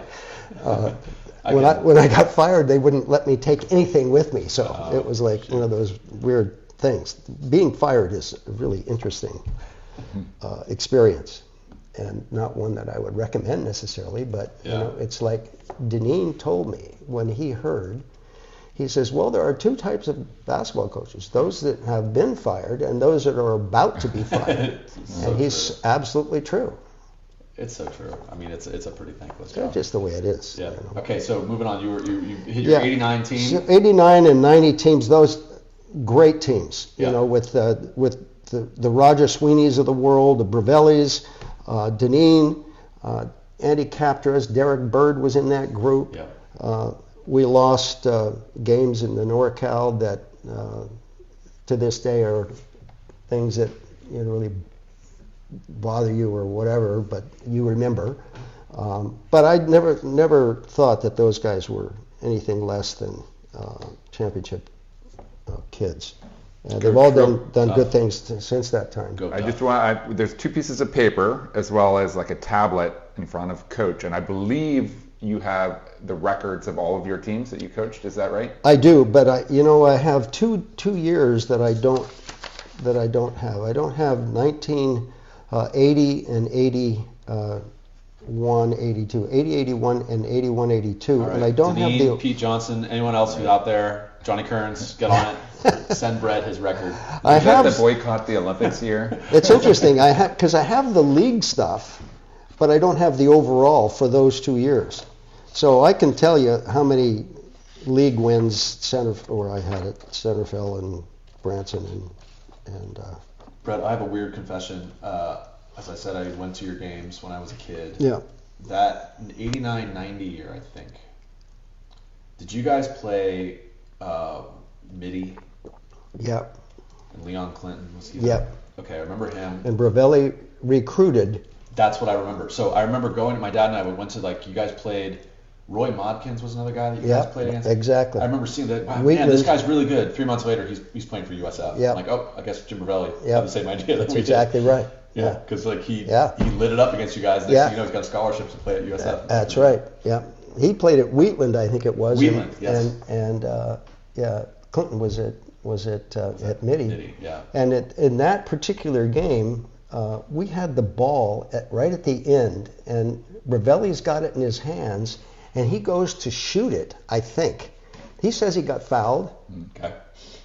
Ball ended up going straight up into the air, and the only guy that didn't stop was Clinton, who grabbed it, sprinted the length of the floor, laid it up, quickly inbounds. We quickly inbounded the ball. Deneen's got it, Yep. takes it to the other end, and throws a bounce pass to Derek Bird, Yep. who didn't catch it. And that was the game. That was it. You guys lost by one. That's it. Yeah, we lost by one.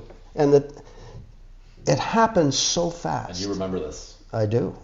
I do. Unfortunately, those are the days when I didn't sleep, But the thing, I think about it in terms of what you guys have done, and the game, that game that ends your season happens so fast. Yeah. And it's hard to prepare for, because we have practice tomorrow. No, we don't. Not only do we not have practice tomorrow, but our season is done. And your seniors are done. And that's it. Yeah. Well, I mean, we're obviously, Duffy and I are kind of in that phase right now. We just both lost. Duffy lost 2 weeks ago. I lost a week ago. That emptiness of the end of a season is really hard. And I was talking to Fulton about this, because Fulton coached for 40 years. And you get used to it, he said, but it's not easy. It's not easy. And you did it for 54 years. Absolutely. It's not easy. I don't think I ever got used to it. The game that we lost to St. Vincent St. Paul at the end, where we lost on a mistake that I made. We were playing a 3-2 zone, and they had some great shooters.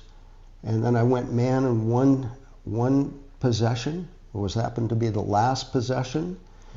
You just wanted to mix it up? I wanted to mix it up, because they had been attacking our zone, as effectively as you can, right. I guess. But we were good. And so I had Jonas Salk on their best shooter because Jonas is a tough little shit. And I thought that he would handle it. And I thought that having taught man-to-man that there would be other guys who recognize that if he gets beat... You gotta help. Absolutely. And Charles just didn't quite... Here he is, big dude right there. Yeah. No, he's falling. And that guy scores it. And we ran the ball to the other end of the floor and unfortunately had an opportunity, but it was one of those turnovers. So why did I change defenses at that point in time? Why did I pick that guy to guard him? I should have picked Will to guard him. I mean, there were all kinds of those things. Hindsight's 20/20, Coach. It is. And in the middle of those... And we did win that game, therefore. There you go. So we had it was a good year. Yeah, okay. It was a really good year. The other group that in addition to 89, 90, I mean, I talk about those guys. It was 97 with, we beat Bill Tressler's Salesian team, who was highly ranked at that point in time, and we went to Contra Costa College and played them there and beat them on basically their home court. And that was a great group. NCS? NCS. That was the NCS semifinals. And then we ended up beating, I think it was, now I don't remember. It was either Newman or, I think it was Newman. Dave Deneen? Dave. Yeah, phone friend. Yeah, somebody's going to tell me. Yeah. In fact, I talked to, I think I talked to Lee, because on that particular team, on that 87 team, Lee was, he was that defender. The team walks in onto the court, and he would either guard the biggest guy or the best shooter. Yeah. I know we're running out of time. Oh, no, you're good. No, keep going. So he was very tough. And, after that, he helped me out at Dominican, and then he helped me out at Drake. And, of course, this last year helped Mitchell out at San Rafael. I would really like him to take that job over there, but he's not in a position to actually do that, unfortunately. But anyway, he was tremendous and as a great defender, and I love great defenders. I mean, I had a great point guard in Deshaun, who at the I think it was the NCS championship, we're playing TAM, and TAM had beaten us that year, and then we're playing them for the championship in NCS, and there are more fouls in the first half than there are points. Oh, wow. And they had brought officials from way north who've never seen basketball played this way before. Yeah. And so I think the score was like 14-12 at half. And I'm sitting Deshaun down because he's in foul trouble. I bring Tommy Christensen, a sophomore, off the bench to handle the ball at that point in time until we get into the second half. The officials began to change their tune because they were hearing it from everybody that this is not the way basketball in Marin is played and so on, because it was a very physical game. Right. And that's the way it should be played, or was played anyway. And so we ended up winning that game and then making it up to the NorCal championship game. We played a couple of teams like Mount Diablo, and I can't remember who the other team was that we played that had great shooters, and Lee was just awesome in terms of covering those guys. And you look at Lee now and you think, hey, really? Yeah, really. He was tough. Defense's effort, right? Absolutely. Yeah. Have you ever had a situation in that type of game where the officials are, officiating the game in such a manner that is clearly, against the normal style for your team or otherwise, where you and the other coach have like talked to the officials together and been like, well, we both agree maybe you can call it a little less tight? Yeah.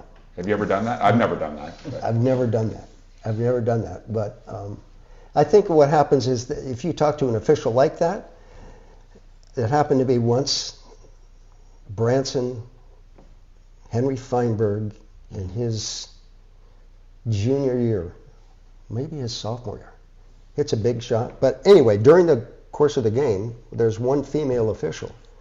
And I was complaining about physicality. St. Joe's had this big monster of a guy. And so she came to me and let me know that she was going to be making the calls and for that I would need to shut up. Henry makes a 3 to put us up 2 with less than 30 seconds to play, actually. St. Joe's ball, they throw the ball into the big stud. He actually turns and throws it out to their shooter, who shoots it,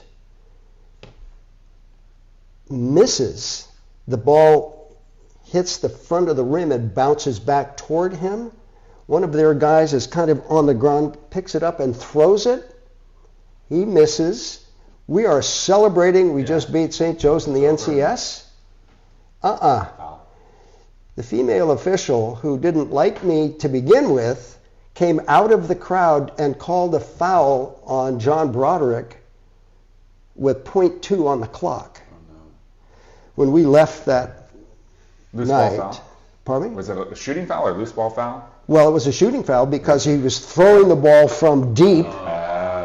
So he had 3 free throws. Oh, no. And if he'd make 2, we'd be in overtime, and if he makes 3, the game is over. And so with .2 on the clock, that couldn't happen today because, with .2 on the clock, you can't have catch the ball and then shoot it. It has to be a tip-in, right? Yeah. Nonetheless, she came out of the crowd and made the call, and they got together and they talked about it and so on and so forth, and they decided that this kid is going to go. They didn't go to replay. They didn't go to Secaucus. That's right. That's right. Review.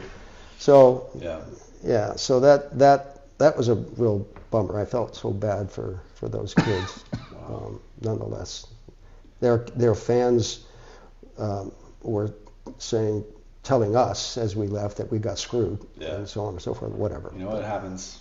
It does happen. The last thing that I would be the team in '99 '99 with Tommy Christensen, another great leader. I call it the slips game because we were number 1 seed going into this, and we're playing the 8 seed, I think. So is that the Somebody year, said we talked about this with Jet, Russell, and Apple. Is that the year where you guys won NCS and then lost just in the first round in NorCal? First round in NorCal. Yeah. And it was the game where Tommy gets a steal at the end, slips and falls, travel. Oh, no. Ball goes to them. Yeah. Tommy is guarding the shooter, and the shooter's like at 30 feet. And Tommy comes to get him, and after the ball has been inbounded and moves and so on and so forth, and Tommy slips again. So we need to check his shoes. Get his shoes fixed. Yeah. And anyway, the kid makes the shot, and I think Venable got a look at the very end, and we didn't make that. So Jet and Will were talking about that, and Jet in particular was it's hard for him to talk about. Yeah. He said that was a really hard lot. You guys should have gone farther. Probably had a team that was capable of winning state. I thought we were allowed to win it, but I thought that we could get there. I really thought, because we had size, we had skill, we had shooters. It was probably the most. It was the team. A lot of people said, "Well, wait till you guys are in 2000, with those guys that you've got." And as I got into this season in '99, I thought this team is really, really good. And well, it's interesting because you talk about Tommy Christensen, Yeah. right, who was such a great leader. That family, obviously Yeah. Katie was amazing, Nick's great friend of Yeah. ours, great Yeah. player. Having that leadership at point guard yeah, is so critical, right? So even if you have a lot of skill, absolutely. having that coach on the floor that brings everybody together and gets everybody on the same page is so important. Oh, it is absolutely. I mean, Nick was a good player. Yeah. very And good. in '97, he was the guy that we'd look to hope would. Yeah. But Deshaun was the guy that got everybody organized. Right. And as a defender, and if you want to press us, you're not going to press Deshaun. And Tommy was similar, and he was so tough. Yeah. I think we played St. Mary's in the. It was either Newman. We played Newman and St. Mary's back to back at Redwood, and to win that thing in '99, and then to lose it the way that we did was just absolutely heartbreaking. Yeah. And nonetheless, so I love that team, and I really thought that team, as Jet may have said, had the chance to get there for sure. Mm-hmm. Yeah.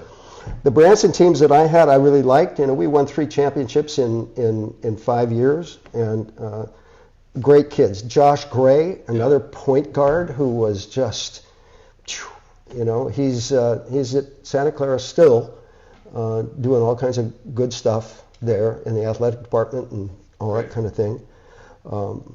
Really like that particular team. That was the first team that I had there, and then 2 years later, we had the team with Colin Joyce, and then we mentioned this, and Taylor Walton and all that, and then the last year with Henry, scored 19 points in a row to get into overtime, and then finish the game.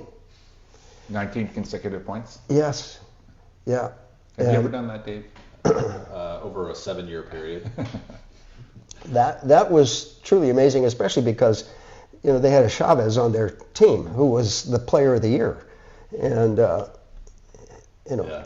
was just special. And then I had the opportunity one more time. I went to Drake and replaced Brett Mitchell there, and I inherited this team with Noah Weiss. Yep, great player. He was the MVP of the league that year. It was interesting because I don't think we played the way that Noah wanted to play, because the year before I watched them play, Noah and Ramos, and I told Noah, I think you guys took too many threes. I think so we really did slow things down. Yeah. And I wanted Noah to just be the guy who created for everybody else in addition, but not to feel like you have to shoot a three every time down the floor. He was great.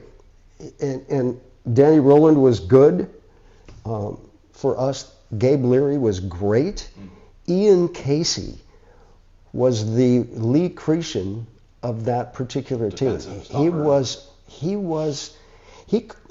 He might not have scored more than 10 points all year. I don't know. But we encouraged him to shoot it because we knew he worked so hard at the other end of the floor. And I love that kid. I mean, kids that you think about and are great players, and the Billy Archers that can really stroke it, and this guy and that guy that you talk about. I love those guys like, Ian Casey, Aiden Mall, Lee Cretion, Deshaun, all those guys that just give themselves to doing whatever they can. And defense is not the easiest thing to do, and it's certainly not the thing that most kids like to do. If you find that guy on your team, you're going to be okay. Yep.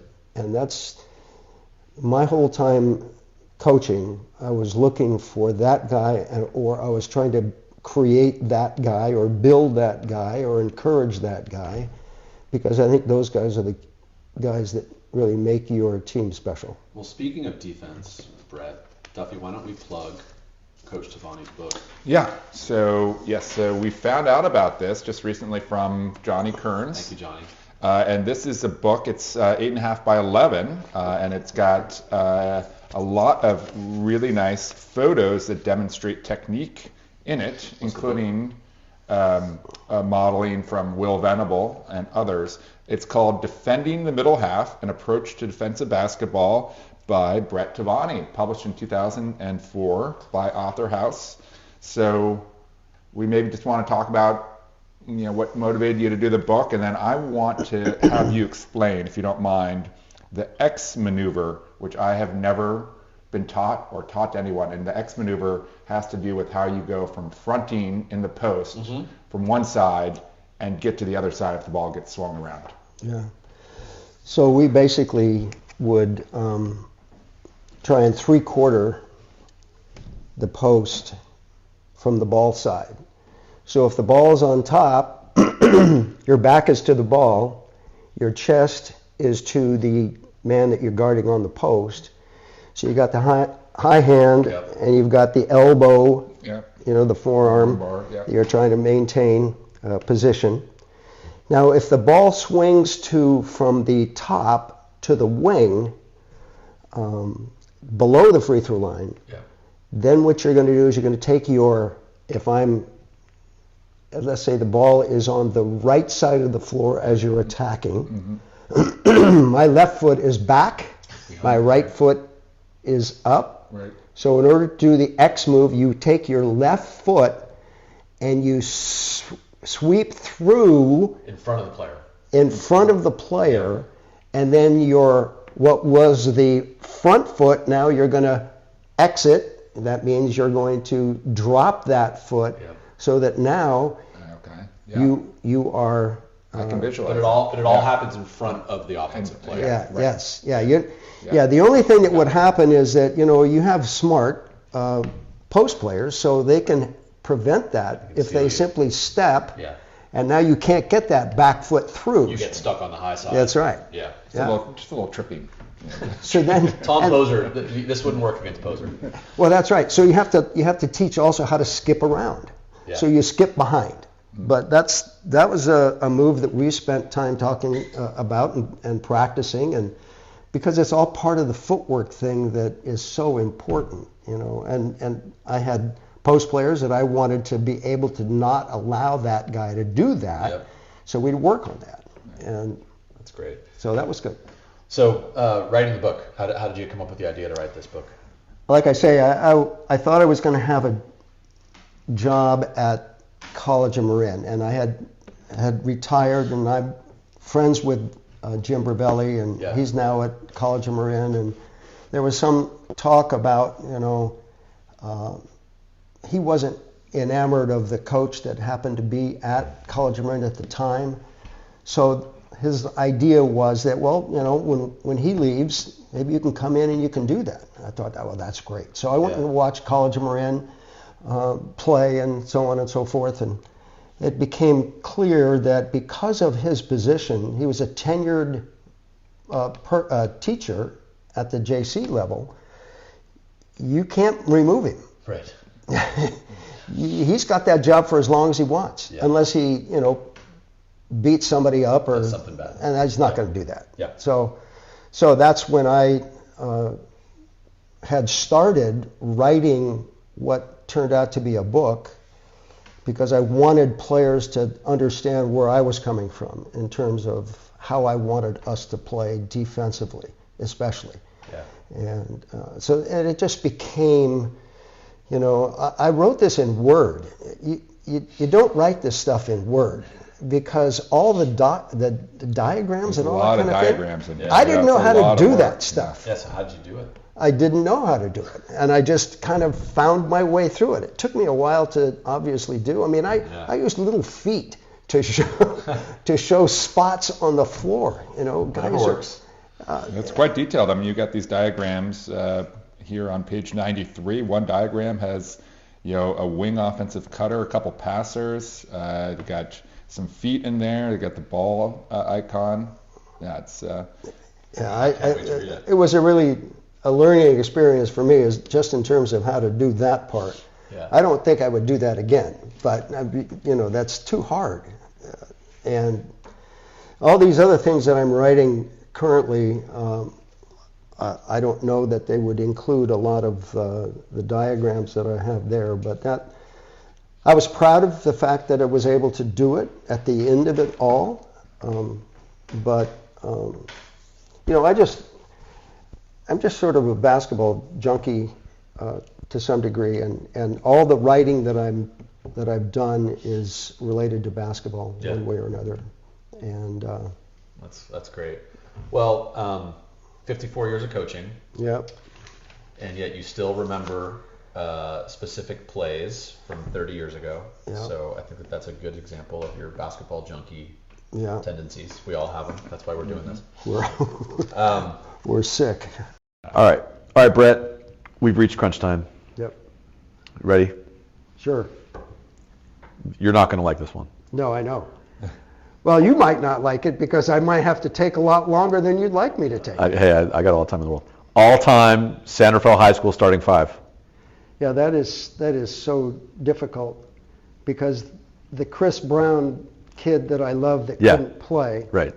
I'd have to start him. But it's really a hard thing because one of my best ever point guards is a kid that played in '97, Deshaun Johnson. Uh-huh. He was a kid that we would give the ball to. Please press us. You can't press us. And he could also score it. Such a great kid. Loved that kid.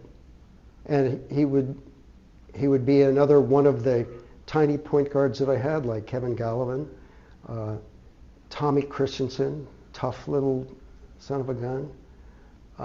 Be hard for me to do that. Who do you think was the most talented player you ever coached? High school. Yeah. Well, I would say that the most talented players,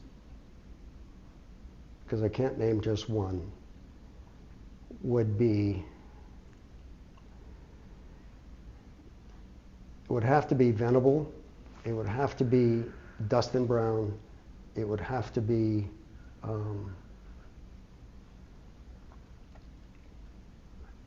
Stevie Johnson. All on the same team.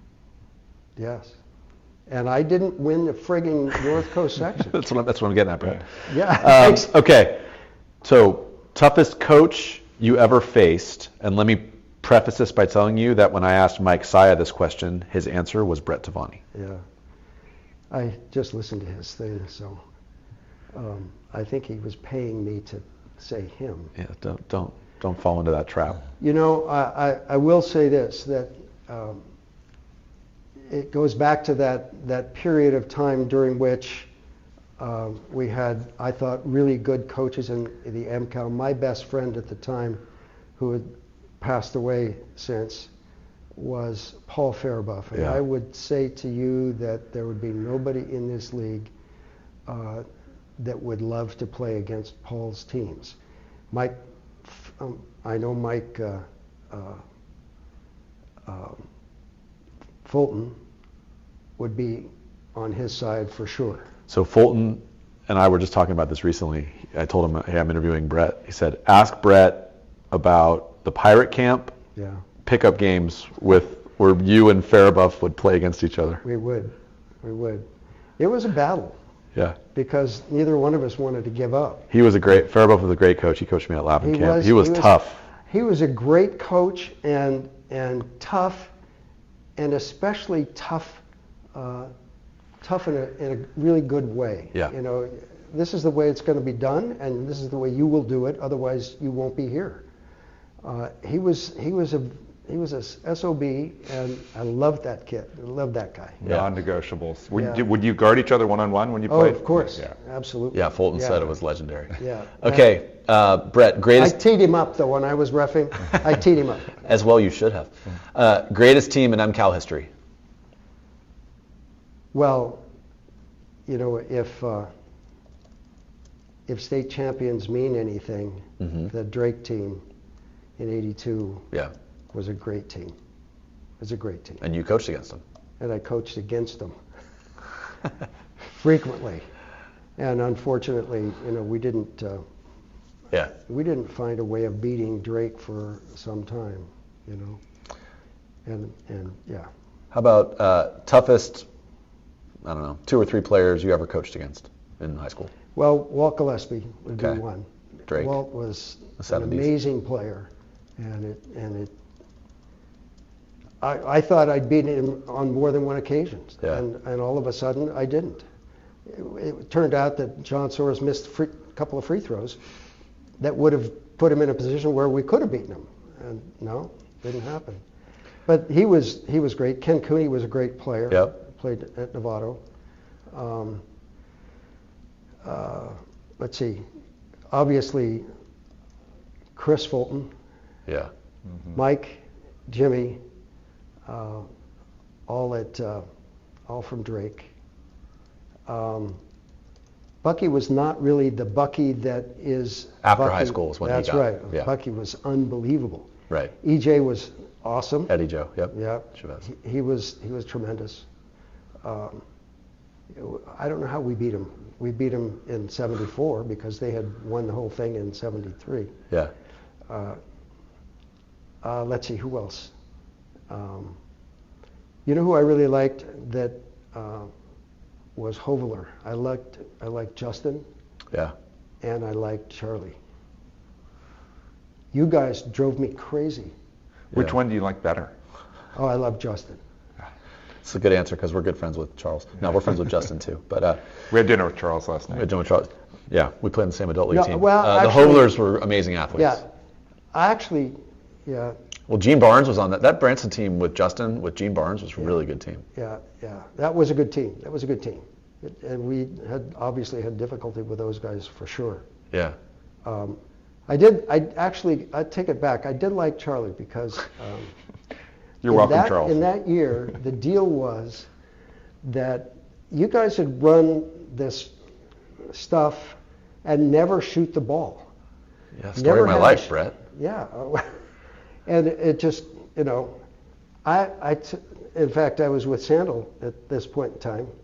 We had Todd Behringer, I think. Yeah, I remember Todd. And I think that we actually won a game against you guys after being down by 4. I said, if you're down by 4 against Branson, it's like being down by 10 because they're going to control the ball. So we just, we interviewed Jonas, right? And it was really fun Yeah. for me to talk to him. But he said something, because we were talking about the shot clock. So when I was playing for him, I was 93, Yeah. class of 93. There was no Yeah. shot clock. Yeah. And he said, back then, we could be up, if you're up 5 with 4 minutes left, Yeah. the game's over. Game's over. Exactly. Because you could run a minute off the clock Yeah. if you're a good free throw shooting team. And we would run 5 out Yeah. way before it was cool to run 5 out. Yes. We'd run flex and 5 out. Those were Yeah. offenses. Yeah. And Hovler, nobody could take the ball from him. That's right. So we would just pass and cut and get a layup, but the other team would come down, take a quick one. And he was right. But he said, you know what, the shot clock made me a better coach. Yeah. Which is what you Yeah. talked about too. Yeah. Favorite gym in Marin, Brett? Favorite gym in the Marin had to be, of course, San Rafael, but primarily Redwood, because that's where you could win a championship. Yep. And last question. Favorite Marin restaurant? Probably either Il Davide or Mai Tai. Good answers. Mm-hmm. New answers. San Rafael. I knew they'd be San Rafael restaurants. Mm-hmm. Excellent. Duffy, Additional bonus crunch time question. please. Favorite podcast, not including ours.